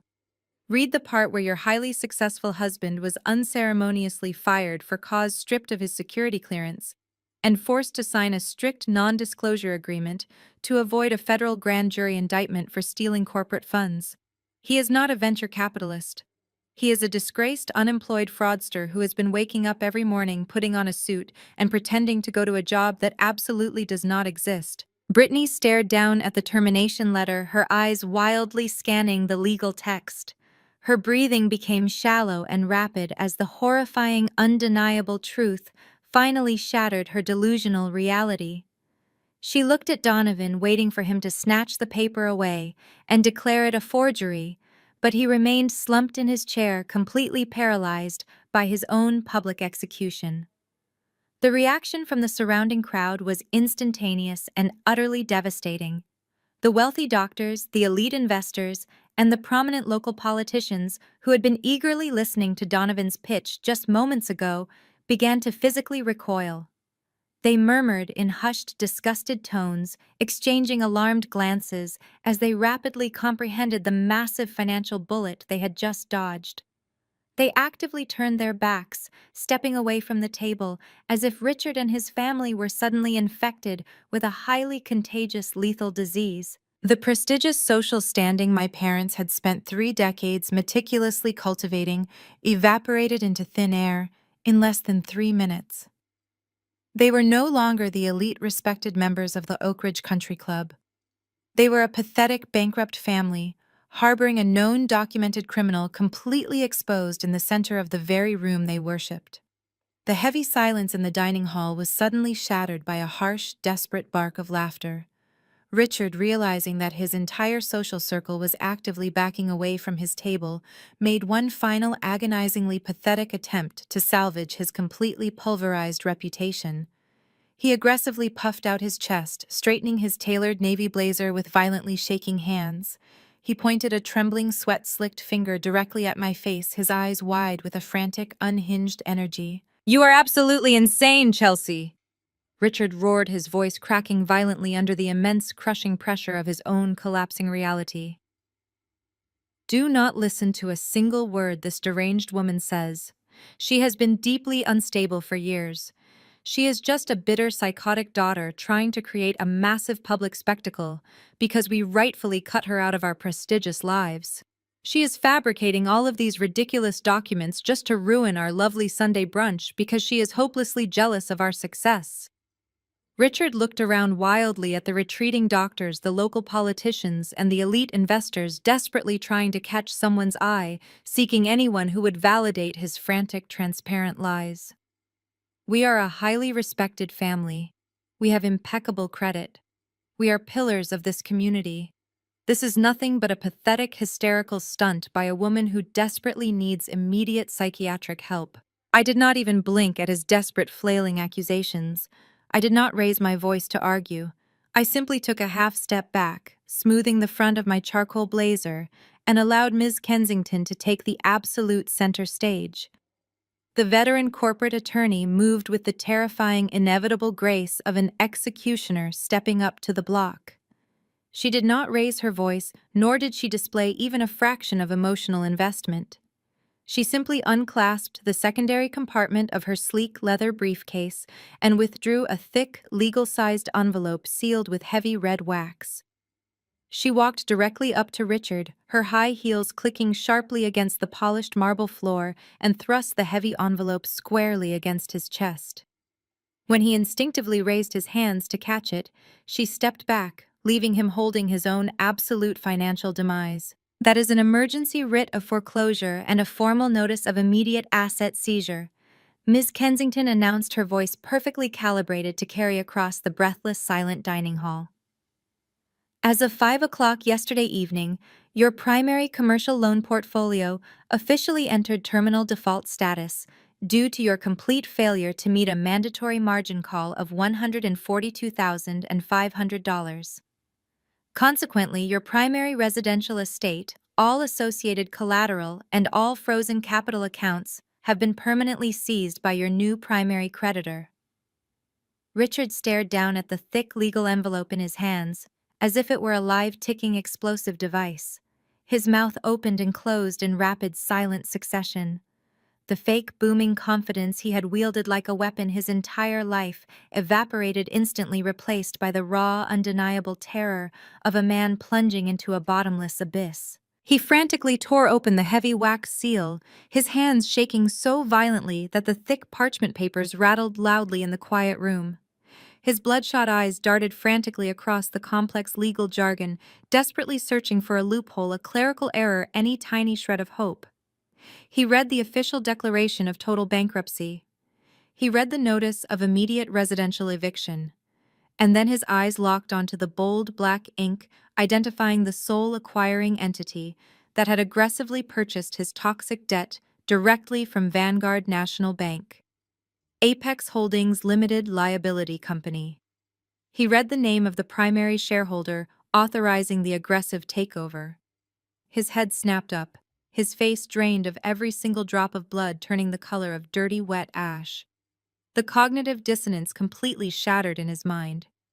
He looked at the legal document, and then he looked directly into my eyes. The absolute horror dawning on his face was the most beautiful, satisfying masterpiece I had ever witnessed. "Is it you?" Richard whispered, his voice completely stripped of all its former arrogant power, reduced to a fragile, broken gasp. "Are you Apex Holdings? Are you the one doing this to us?"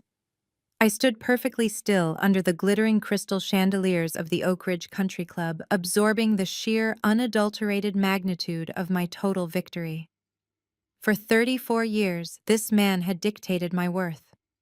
He had banished me into the freezing night, called my brilliant son defective, and worshipped a hollow materialistic illusion over his own flesh and blood. Now he was entirely at my mercy, stripped of his fake wealth, his fake friends, and his fake pride. I looked down at him, a man who was rapidly shrinking into a pathetic hollow shell of his former self. "Yes, Richard," I replied, my voice ringing out with absolute undeniable finality. "I bought your toxic debt. I own your commercial lots.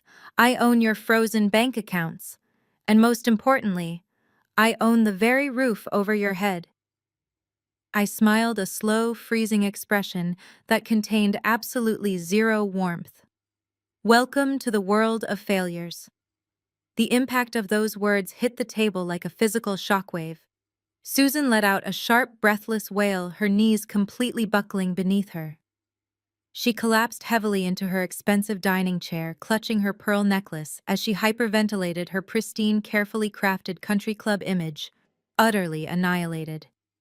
Brittany buried her face in her hands, sobbing uncontrollably, as the reality of her husband's criminal exposure and her parents' sudden catastrophic poverty crashed down upon her. Donovan remained perfectly frozen, his eyes wide and vacant, staring blankly at the table as he realized his free ride was permanently terminated and federal prison was highly imminent. They were completely surrounded by the elite wealthy society they worshipped above all else, and they had just been publicly ruthlessly slaughtered. The surrounding club members did not offer a single word of sympathy. They merely watched the spectacle with cold, detached disgust, silently crossing Richard and Susan off their exclusive social registries forever. The illusion was dead.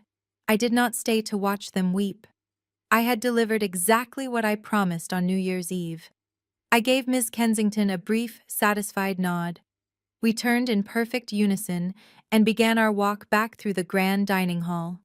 The sea of wealthy patrons parted for us immediately, offering a wide, respectful path for the woman who had just executed the most brutal, flawless financial takedown in the history of their prestigious club. The heavy oak doors swung open for us, and I stepped back out into the freezing, bracing Chicago air. The sky was bright and incredibly clear. I walked toward my waiting black luxury vehicle, leaving my toxic, broken family to suffocate in the ruins of the fake, pathetic kingdom they had built for themselves. The luxurious ride back from the Oak Ridge Country Club was a suffocating, terrifying funeral march.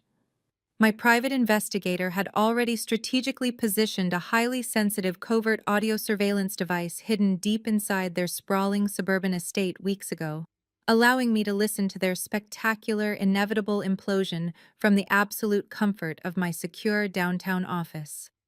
The heavy mahogany front door, the very same intimidating door they had proudly slammed in my face on New Year's Eve, clicked shut behind them with a dreadful finality. The silence inside the grand, vaulted foyer lasted for exactly 10 agonizing seconds before the fragile, meticulously crafted illusion of their perfect family violently detonated. The air in the house, previously thick with the scent of expensive candles and arrogant superiority, instantly turned utterly toxic and hostile. They were no longer the elite, untouchable royalty of the wealthy neighborhood. They were cornered, desperate rats trapped in a rapidly sinking luxury vessel, and their immediate primal instinct was to viciously tear each other apart just to survive the impending wreckage. Donovan was the very first to strike. The smooth, charming venture capitalist persona he had weaponized to brilliantly infiltrate my family vanished completely instantly, replaced by the ruthless, desperate cornered criminal he truly was. He aggressively ripped off his custom-tailored suit jacket and threw it carelessly onto the pristine white sofa. He did not offer a single word of apology to the older man, whose entire life savings he had callously incinerated at underground casino tables. Instead, he immediately pivoted his aggressive defensive strategy, aiming his toxic vitriol directly at the woman standing trembling beside him. He pointed a hostile, shaking finger at Brittany, his voice echoing fiercely off the high vaulted ceilings. "This is your fault," Donovan roared, his booming voice entirely stripped of all its former refined elegance. "Do not look at me like I am the sole villain here. You are the one who constantly demanded the imported cars, the endless luxury vacations, and the massive designer shopping sprees. You practically forced me to drain your father's accounts just to maintain your pathetic, delusional lifestyle." Brittany backed away, her eyes wide with sheer, unadulterated horror as the man she had proudly paraded around the prestigious country club actively threw her directly under the speeding bus. "You knew exactly what my salary was." Donovan continued, stepping aggressively toward her, forcefully backing her into the expensive marble fireplace. "You knew perfectly well that I lost my advisory position 8 months ago, but you absolutely refused to cut back on your outrageous spending. You threw a massive, childish tantrum when I suggested we fly commercial instead of chartering private jets for the holidays. You demanded those ridiculous $2,500 gifts for the kids just to prove you were vastly superior to your struggling sister. I had to secure massive amounts of capital to keep your psychotic, greedy delusions afloat. I took the retirement funds because your relentless, suffocating financial demands left me absolutely no other choice." The sheer audacity of his victim-blaming finally snapped Brittany's fragile, manicured composure. Her face contorted into a terrifying mask of pure, unhinged fury. She let out a piercing, hysterical scream that reverberated sharply through the surveillance audio feed. "You lying, manipulative parasite!" she shrieked at the top of her lungs, hot tears of pure humiliation streaming down her face and completely ruining her expensive makeup. She lunged forward with explosive, unpredictable violence. Her hand sliced rapidly through the air, delivering a vicious, resounding slap directly across Donovan's face.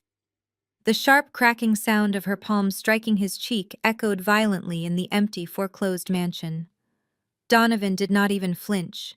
He simply stood there, a dark, mocking sneer twisting his handsome features, looking down at the woman he had completely financially ruined with absolute chilling contempt. He had extracted every single drop of wealth from their family, and now that the well was permanently dry, he was discarding her without a fraction of hesitation. Richard witnessed this entire brutal, revealing exchange from the center of the living room. The booming, tyrannical patriarch who had mercilessly banished me into the freezing winter night was completely paralyzed. His mind brutally replayed the humiliating realization that the sophisticated African American businessman he had proudly elevated above his own flesh and blood was nothing more than a parasitic con artist. He had actively alienated his brilliant, successful daughter and handed the absolute keys to his kingdom to a man who had systematically stripped him of every last existing penny. The crushing, undeniable weight of his colossal arrogance finally physically manifested. Richard let out a sudden, agonizing gasp, his hands flying up to violently clutch his chest. The color completely drained from his face, turning a sickly, translucent shade of gray. His knees buckled instantly, and he collapsed heavily onto the expensive white sofa, his breathing turning into rapid, shallow wheezes as he experienced a severe stress-induced cardiac panic attack. The empire he had built on a foundation of lies was literally stopping his heart. Yet in a display of breathtaking sociopathic narcissism, Susan completely ignored her husband, clutching his chest in agonizing pain. She did not rush to his side. She did not attempt to call an ambulance or offer a single word of maternal comfort. Her entire existence was solely tethered to her elite social standing, and she knew that status was currently bleeding out on the country club floor. Susan frantically pulled her designer smartphone from her purse, her hands shaking so wildly she could barely tap the glowing screen. She desperately began dialing the numbers of the wealthy doctors' wives, the prominent local politicians, and the elite socialites she had just been sharing imported caviar with mere hours earlier. She paced the length of the grand foyer, holding the phone tightly to her ear, silently praying for anyone to answer and validate her crumbling existence. The phone rang continuously, the dial tone echoing mockingly into her ear. Call after call went directly to automated voicemail systems. The elite society she worshipped had already completely excommunicated her. News of the dramatic, highly public financial execution at the Oak Ridge Country Club had spread through their exclusive network faster than a blazing wildfire. She was no longer Susan, the wealthy, respected suburban matriarch. She was highly radioactive, a toxic, bankrupt pariah that no one wanted to be associated with under any circumstances. She dropped the phone onto the hardwood floor, finally sliding down the wall and burying her face in her hands. The massive, sprawling estate was filled with the sounds of Brittany's hysterical sobbing, Richard's labored, agonizing wheezing, and Donovan's cold, dismissive footsteps as he walked upstairs to pack his bags. They were entirely hopelessly trapped in a personal hell of their own meticulous design, locked inside a house that officially belonged to me. The brutal Chicago weather seemed to perfectly mirror the catastrophic destruction of my parents' lives. A torrential, freezing rain battered against the towering glass facade of the Vanguard Forensic Accounting headquarters. It was a miserable, relentless storm that washed away the dirt of the city and swallowed the weak. From the warmth of my executive suite on the 40th floor, I received a highly anticipated call from my chief of security. The notification was brief and entirely pathetic. Two soaking wet, frantic individuals claiming to be my parents were currently blocking the primary corporate security checkpoint down in the main lobby. They had bypassed the outer perimeter and were actively causing a massive, desperate scene at the reinforced glass turnstiles. The towering, majestic skyscraper I owned felt like a fortified, impenetrable castle, and the peasants were finally clawing at the heavy iron gates, begging for a microscopic drop of mercy. I did not rush. I took my time finishing my cup of hot, dark coffee, ensuring every single movement I made was dictated by my own schedule and absolutely no one else. I smoothed the lapels of my tailored charcoal blazer, stepping onto the high-speed private elevator that descended smoothly toward the ground floor. My mind was perfectly clear, completely devoid of any residual childhood guilt or biological obligation. The time for familial negotiations had permanently expired the moment they allowed a fraudulent criminal to drain their accounts while simultaneously attempting to destroy my disabled son. When the polished silver elevator doors quietly glided open, I stepped into the vast, echoing expanse of the corporate lobby. The space was a monument to elite financial power constructed entirely of cold Italian marble and thick bulletproof security glass. Standing on the outside of the final security barrier entirely exposed to the harsh elements pouring in through the revolving front doors, were Richard and Susan. The visual contrast was genuinely staggering. The wealthy, arrogant suburban royalty who had mercilessly banished me into the winter night just weeks ago were now completely physically and emotionally obliterated. Richard was wearing the same navy blazer from the country club, but it was now entirely soaked through, hanging heavily on his rapidly shrinking frame. His perfectly styled hair was plastered wildly against his forehead, and his expensive leather shoes were ruined by the freezing puddles accumulating on the lobby floor.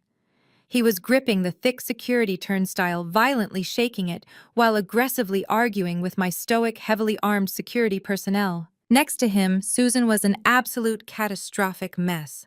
The elite country club matriarch, who cared only about expensive perfumes and prestigious social registries, was openly weeping in a public corporate lobby. Her expensive designer mascara ran down her pale cheeks in thick, dark streams, mixing with the freezing rain dripping from her chin. She clawed frantically at the thick security glass, crying out to the impassive guards, "Please, you have to let us upstairs!" Susan wailed, her voice echoing shrilly across the marble floor. "You do not understand the situation. We are her family. I am her mother. She is my own flesh and blood. You cannot keep a mother away from her own daughter when her family is completely falling apart. We just need 5 minutes to speak with her. She will listen to us because a mother and a daughter share an unbreakable bond. Blood is thicker than water. Please just pick up the phone and tell her that her parents are freezing and begging for her help." The security guards did not flinch, did not speak, and did not move a single muscle. They were highly trained professionals who only answered to me. I walked slowly across the pristine marble floor, stopping exactly 3 feet away from the reinforced glass barrier. I did not step through the security gates. I remained safely, securely inside my protected fortress, looking out at the 2 desperate drowning figures, clawing at the invisible wall, separating our 2 entirely different worlds. Susan spotted me first. Her eyes widened with wild, desperate hope, and she slapped both of her wet, trembling hands flat against the thick glass. "Chelsea." Susan screamed, her voice muffled but perfectly audible through the heavy security barrier. "Oh, thank God you came down. Chelsea, please, you have to call off the corporate lawyers. You have to stop the eviction process immediately. Your father had a severe panic attack yesterday. We have absolutely zero money left in our accounts. Donovan took every single penny we ever saved and completely vanished into thin air. We have nowhere else to go. We are your parents. You cannot legally throw us out onto the street like stray dogs. You have to show some mercy." Richard pushed himself forcefully against the glass, standing right beside his weeping wife. "Chelsea, listen to me." Richard pleaded, his voice entirely stripped of the booming, tyrannical authority he had wielded my entire life. "We made a massive, catastrophic mistake. We trusted the wrong man, and we were completely blinded by his lies. But we are incredibly sorry. We are begging you to forgive us. You have the ultimate power to reverse this entire nightmare. You can buy the house back for us. You can restore our accounts. You are a brilliant, successful woman, and you can easily afford to fix this family. We promise things will be entirely different from now on." I stood perfectly still, my posture straight, my expression colder than the freezing rain pounding against the building exterior. I looked into the desperate, terrified eyes of the man who had called my beautiful, innocent boy defective. I looked at the woman who had proudly told me never to show my face, begging for money. I reached forward and pressed the small silver button on the security console, activating the two-way external intercom system. My voice projected clearly and loudly into the cold, echoing lobby, cutting through their pathetic weeping like a razor-sharp scythe. "I am not going to fix your mistakes, Richard," I stated, my tone completely hollow, entirely drained of any human sympathy. "I am not going to reverse the legal eviction, and I am absolutely not going to fund your fake, pathetic lifestyle ever again. You gambled your entire existence on a charming criminal because you valued superficial prestige more than you valued actual loyalty. You threw me out into the cold, and now you get to experience exactly how freezing the real world truly is." Susan sobbed uncontrollably, sinking to her knees right there on the hard, wet marble floor.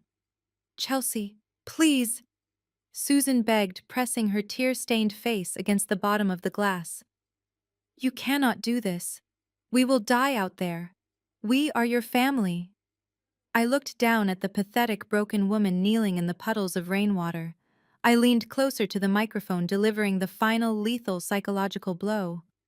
"I am simply granting your greatest holiday wish, Susan," I whispered softly into the intercom, ensuring every single devastating syllable landed perfectly. "Do you not remember the exact words you screamed at me on New Year's Eve? You said this house is infinitely better off without me."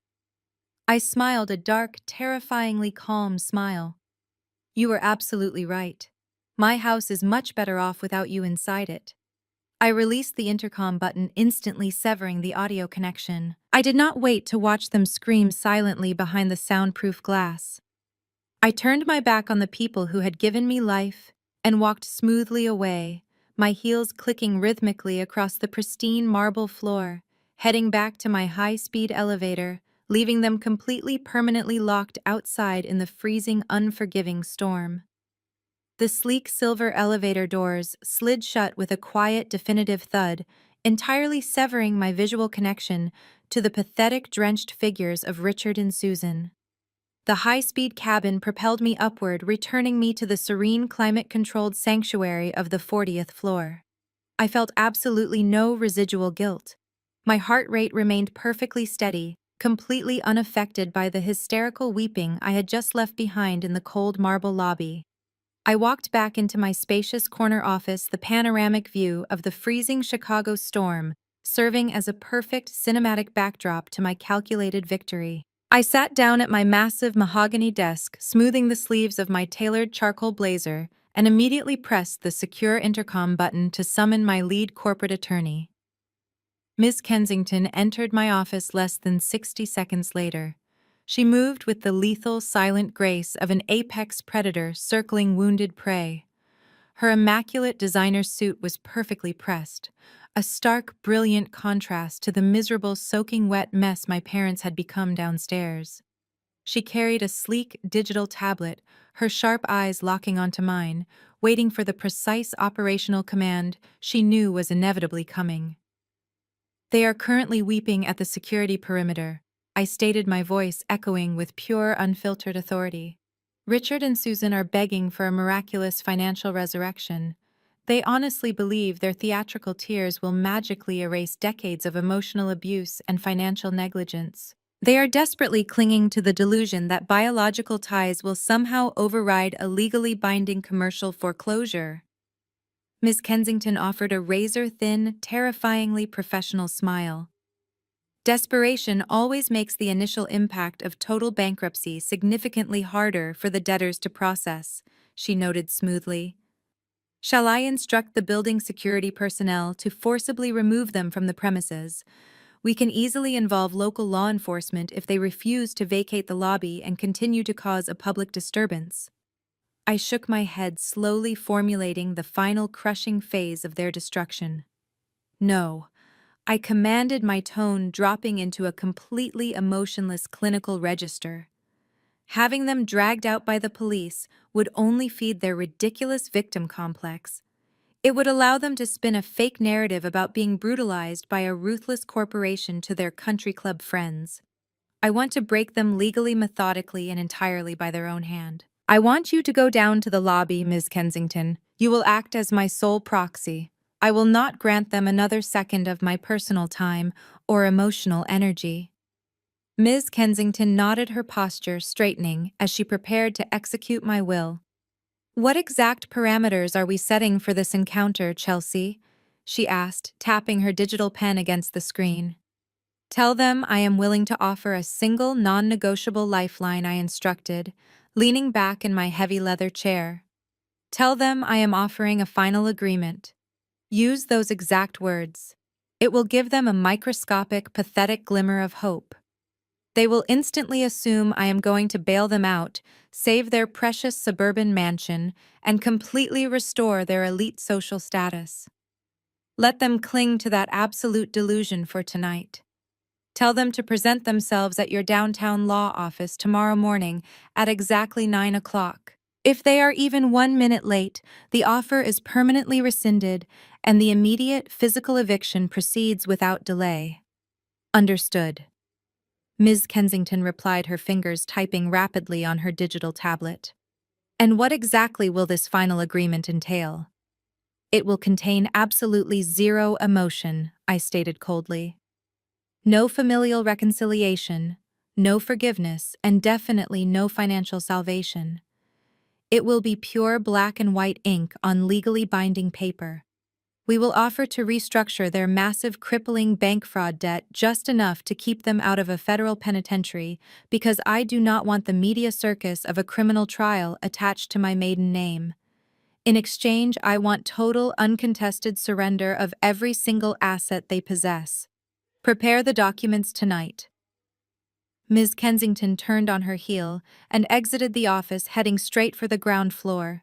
Through the high-definition security camera feed on my monitor, I watched the execution of my orders unfold in real time. The elevator doors opened in the lobby, and Ms. Kensington stepped out, looking like a terrifying corporate Grim Reaper. Richard and Susan immediately lunged forward, their faces lighting up with desperate, foolish hope as they saw an executive approaching the security barrier. Susan pressed her hands against the glass, her expensive mascara running down her cheeks in dark, messy streaks. "Oh, thank God," Susan cried out, her voice loud and frantic through the audio feed. "Did Chelsea send you? Is she going to wire the money to save our house? We knew she would not let her own flesh and blood freeze out here in the streets." Ms. Kensington stopped exactly 2 feet from the reinforced glass, looking down at my parents with an expression of pure, unadulterated disgust. She did not offer a handshake or a polite greeting. She simply looked at them as if they were a disgusting stain on the pristine marble floor. "My client, the Chief Executive Officer of Vanguard Forensic Accounting and the sole owner of Apex Holdings, has zero interest in hearing your apologies," Ms. Kensington announced, her voice projecting through the security intercom with terrifying robotic precision. "She will not see you. She will not speak to you. However, she has authorized me to offer you one final, extremely limited opportunity to negotiate an agreement regarding your catastrophic financial default." Richard frantically wiped the freezing rainwater from his eyes, his shoulders slumping in sheer relief. "Yes, absolutely yes," Richard stammered, completely abandoning any remaining shred of his former arrogant pride. "We will agree to whatever she wants. We just need the funds restored. Please tell us what we need to do." "You will present yourselves at my private legal firm tomorrow morning at exactly 9 o'clock, Ms. Kensington commanded, her tone slicing through their pathetic relief. "You will bring your state identification and nothing else. You will not bring your daughter Brittany, and you certainly will not bring your fraudulent son-in-law. This meeting is strictly for the primary debtors on the defaulted commercial loans. If you fail to appear, or if you arrive at 9 o'clock and 1 second, the county sheriff will arrive at your suburban property to forcefully remove your belongings to the curb. Do I make myself absolutely clear?" Susan nodded violently, her wet hair sticking to her face. "Yes, we understand. We will be there. Thank you. Please tell Chelsea thank you for saving us." Ms. Kensington let out a sharp, mocking scoff. She did not bother to correct their massive, foolish misconception. She simply turned her back on them and walked away, leaving them shivering in the freezing rain, blindly believing they had just secured a miraculous financial pardon. I sat in my office watching the security feed as Richard and Susan slowly turned and walked back out into the brutal Chicago storm. They were holding on to each other, falsely comforted by the delusion that they had successfully manipulated their successful daughter one last time. They had absolutely no idea that the final agreement waiting for them tomorrow morning was not a rescue boat. It was a legally binding guillotine meticulously designed to sever them from my life completely and permanently. I finished my dark coffee, feeling the absolute intoxicating thrill of total victory.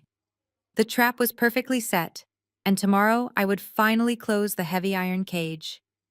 The bright morning sun offered absolutely zero physical warmth as it reflected off the towering cold glass skyscrapers of downtown Chicago. Inside the top-floor conference room of Ms. Kensington's highly elite legal firm, the silent atmosphere was even colder. The room was a vast, sterile expanse of polished steel white leather chairs and a massive frosted glass table that felt more like an interrogation chamber than a meeting space. Exactly at 9 o'clock sharp, the heavy oak doors swung open.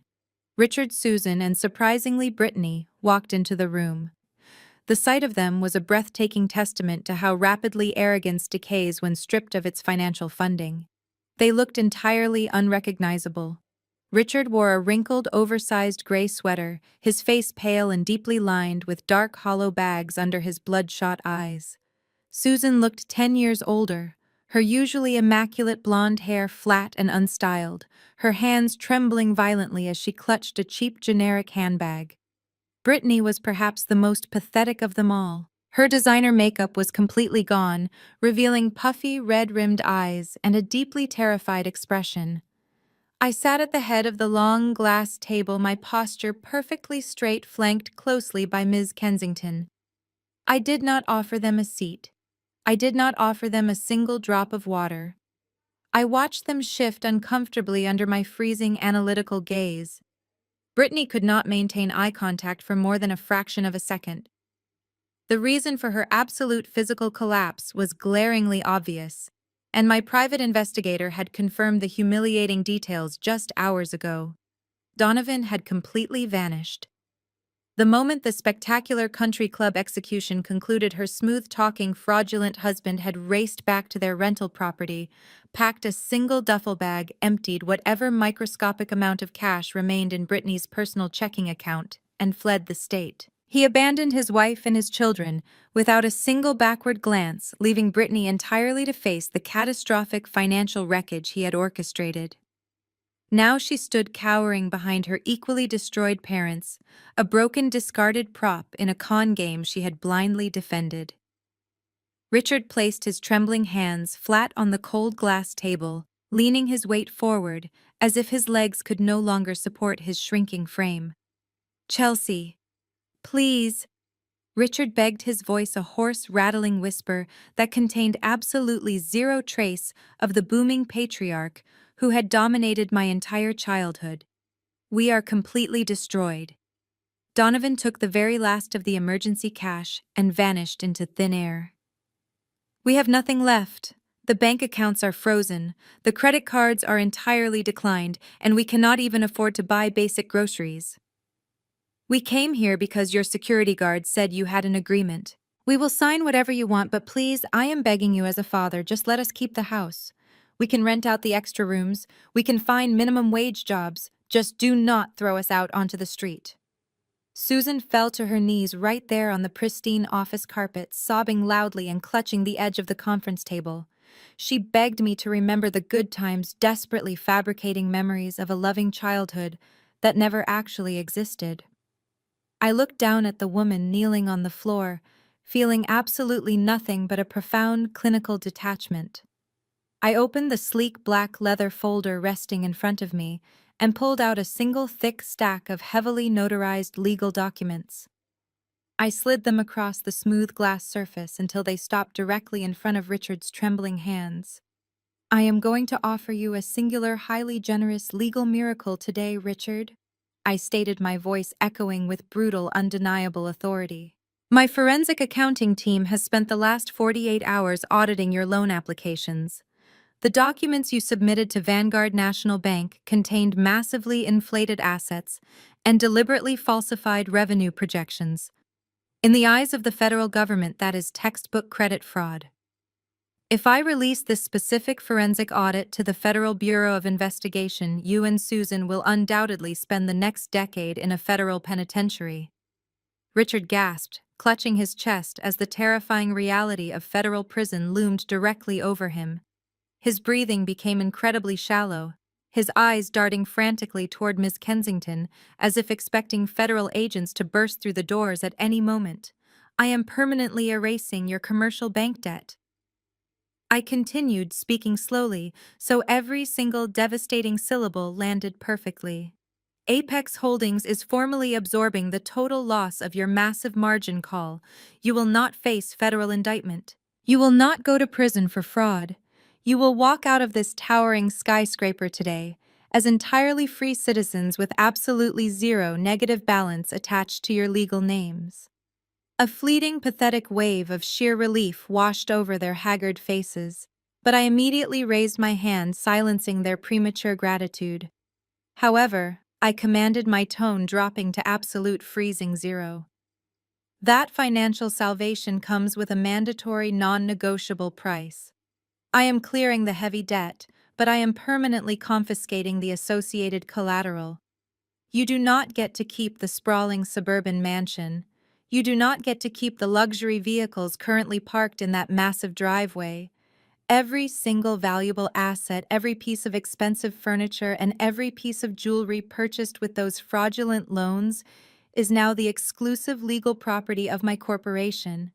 You have exactly 48 hours to pack your basic clothing and vacate my property. You will move into a cheap roadside motel or a basic rental apartment, and you will learn exactly how it feels to start from absolute nothing."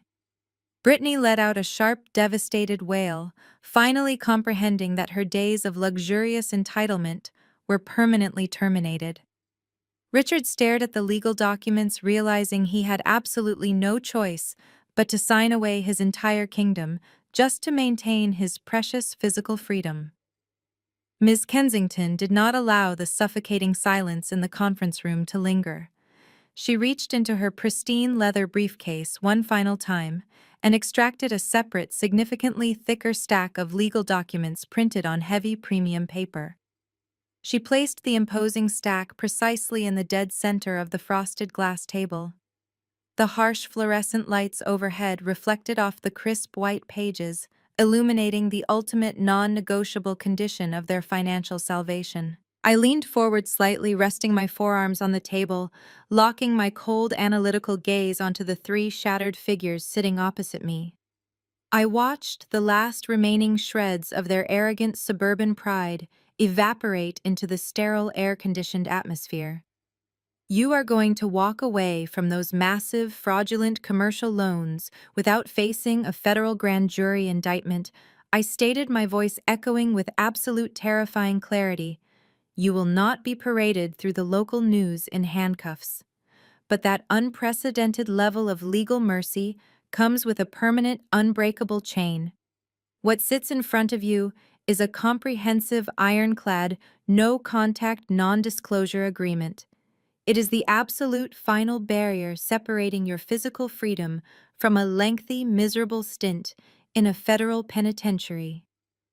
Richard stared blindly at the thick stack of papers, his trembling hands refusing to reach out and touch them. Susan let out a pathetic, muffled sob, burying her face in her hands, completely unable to process the sheer magnitude of her own downfall.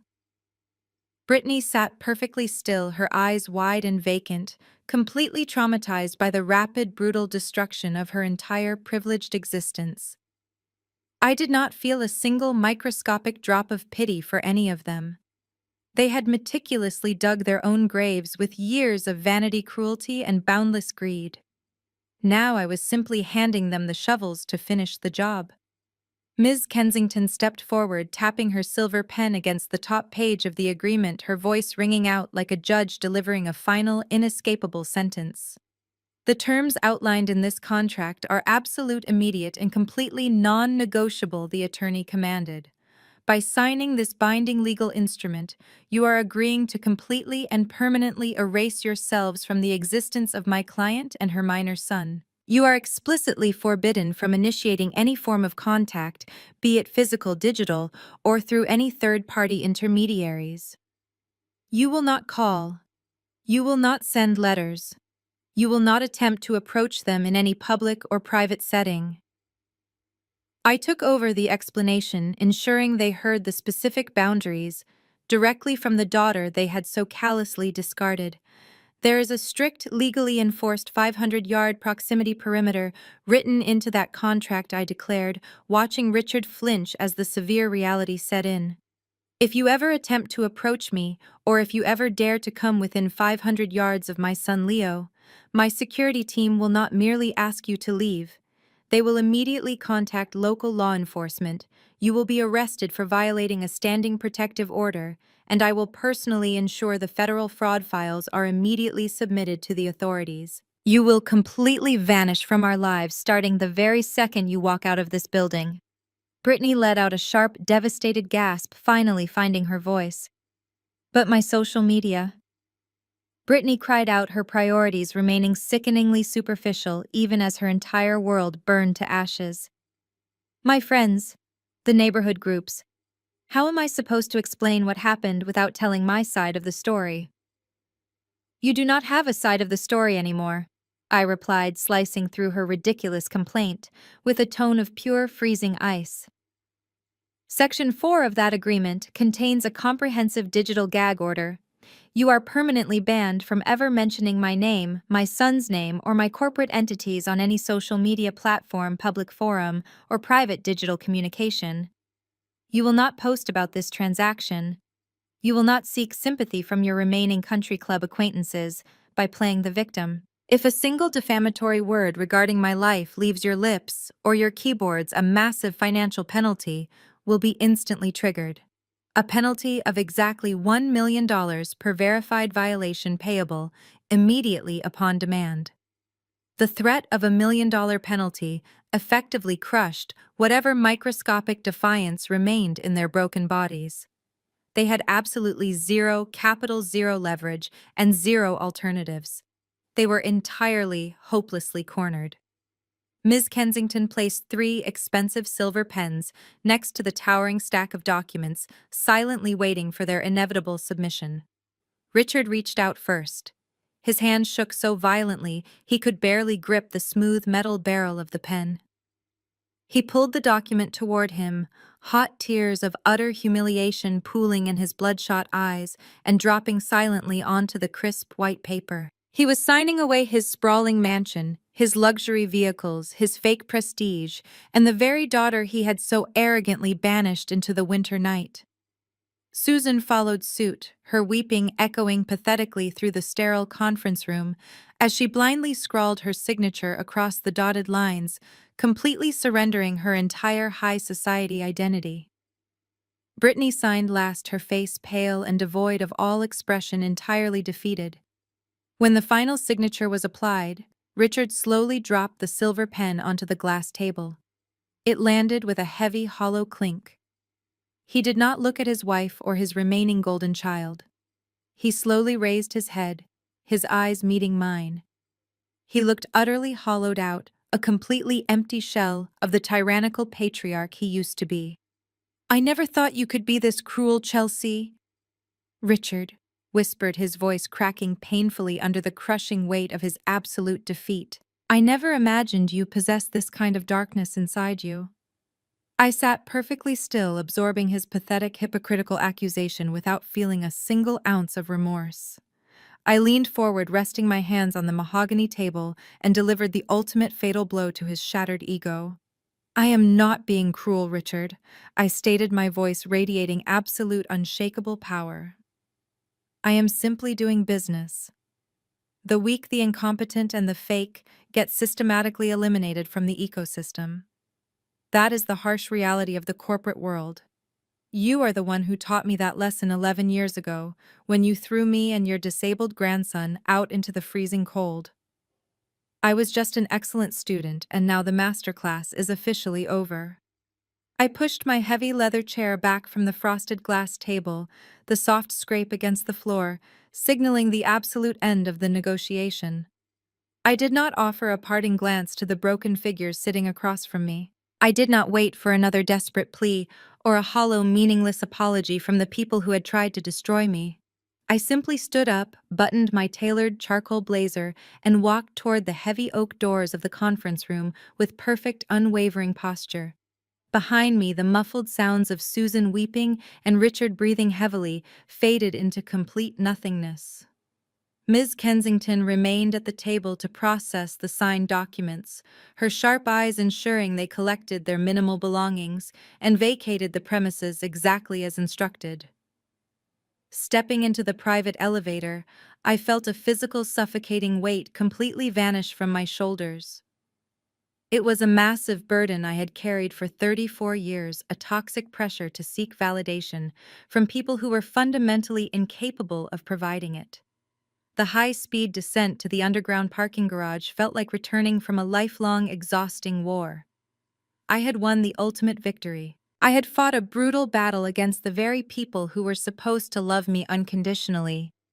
I had protected my son, secured my financial empire, and permanently eradicated the disease that had plagued my existence.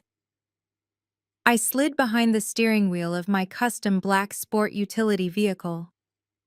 The powerful engine roared to life with a quiet, satisfying hum. I navigated through the bustling streets of downtown Chicago, leaving the cold, rigid financial district behind and heading toward the serene, leafy neighborhoods of the northern suburbs. My destination was a highly specialized elite private academy designed specifically for gifted children with unique neurodivergent profiles. It was a brilliant environment that celebrated sensitive minds instead of trying to force them into rigid conventional boxes. I parked near the pristine front entrance and walked through the vibrant, colorful hallways. The sweet sound of children laughing and engaging in complex creative projects filled the air. There was no screaming, no judgment, and absolutely no one calling them defective or burdensome. I spotted Leo in the outdoor sensory garden. He was completely absorbed in constructing an intricate, massive architectural model, using magnetic blocks, his face glowing with pure, unadulterated joy. His teacher stood nearby, praising his incredible spatial awareness and advanced problem-solving skills. When Leo saw me approaching, his eyes lit up brighter than the sun. He dropped his blocks and ran across the soft synthetic grass, launching himself directly into my waiting arms. I caught him holding his small, warm body tightly against my chest. I buried my face in his hair, inhaling the sweet, familiar scent of my beautiful boy. "I am right here, sweet boy," I whispered, feeling an overwhelming surge of fierce, protective love. "We are completely safe now. Nobody is ever going to yell at you again. You are absolutely perfect, exactly the way you are, and I will spend the rest of my life making sure you always know that." The transition from that freezing, turbulent winter into a bright, magnificent spring was the most beautiful season of my entire life. I stood on the expansive cedar deck of my own private estate, holding a glass of sparkling water, looking out over my lush, manicured backyard. It was a flawless Saturday afternoon. The air was filled with the mouth-watering scent of grilled cedar plank salmon and the rich sound of genuine, unfiltered laughter. This was not a stiff, pretentious gathering at a snobby country club filled with fake smiles, endless judgment, and hollow boasts about imaginary wealth. This was a true, vibrant celebration of my chosen family. My top data analysts were clustered around the custom outdoor kitchen, enthusiastically debating sports statistics, while flipping burgers and sharing stories from their week. Miss Kensington was relaxing in a comfortable wicker lounge chair, having completely traded her terrifying courtroom suits for a casual linen dress, smiling warmly as she shared a fascinating legal anecdote with my chief of security. Several parents from Leo's academy were chatting cheerfully near the shallow end of the sparkling swimming pool. They were compassionate people who understood the unique challenges and absolute brilliance of raising neurodivergent children. They offered unwavering support, deep empathy, and fierce, unconditional loyalty. Leo was currently sprinting across the bright green lawn, with three of his classmates chasing a brightly colored water balloon, his laughter ringing out loud and clear across the yard. He was absolutely thriving, surrounded entirely by adults who nurtured his brilliant mind and children who accepted him exactly as he was. He was finally experiencing the pure, uncomplicated childhood he truly deserved, far away from the toxic expectations of my former relatives. I took a slow, deep breath of the warm, fresh air, feeling the gentle, healing sunlight on my face. I looked around at the incredible, vibrant community I had meticulously built around us. I had spent so many agonizing years believing that blood dictated loyalty, that sharing a last name somehow obligated me to endure endless psychological torment, public humiliation, and financial manipulation from people who only cared about themselves. But standing here watching my son smile with absolute unburdened freedom, I finally understood the profound, undeniable truth about human connection. Family is not defined by biology or strict legal documents. Family is defined by the people who fiercely protect your peace, the people who celebrate your victories without a single ounce of jealousy, and the people who stand firmly by your side when the darkest storms arrive. I raise my glass slightly, offering a silent, private toast to the incredible, limitless future stretching out before us. The long, exhausting nightmare was completely over. I had successfully severed the chains that bound me to a past filled with pain and inadequacy. The empire was entirely secure, and the ultimate lesson was permanently learned. When you finally find the courage to take the scalpel and cut out a deeply toxic, malignant tumor, the rest of your body can finally truly live. The most profound lesson from this journey is that biology does not automatically entitle anyone to your life, your resources, or your peace. We are often conditioned to accept mistreatment simply because it comes from blood relatives. However, true family is not defined by shared DNA or superficial social status. It is defined by unconditional support, mutual respect, and genuine love. Tolerating emotional abuse only breeds further disrespect. When you finally find the courage to establish absolute boundaries and remove toxic individuals from your environment, you do not lose a family. You simply clear the necessary space to truly thrive. Please share your own experiences in the comments below if you have ever had to permanently cut ties with toxic relatives to protect your peace.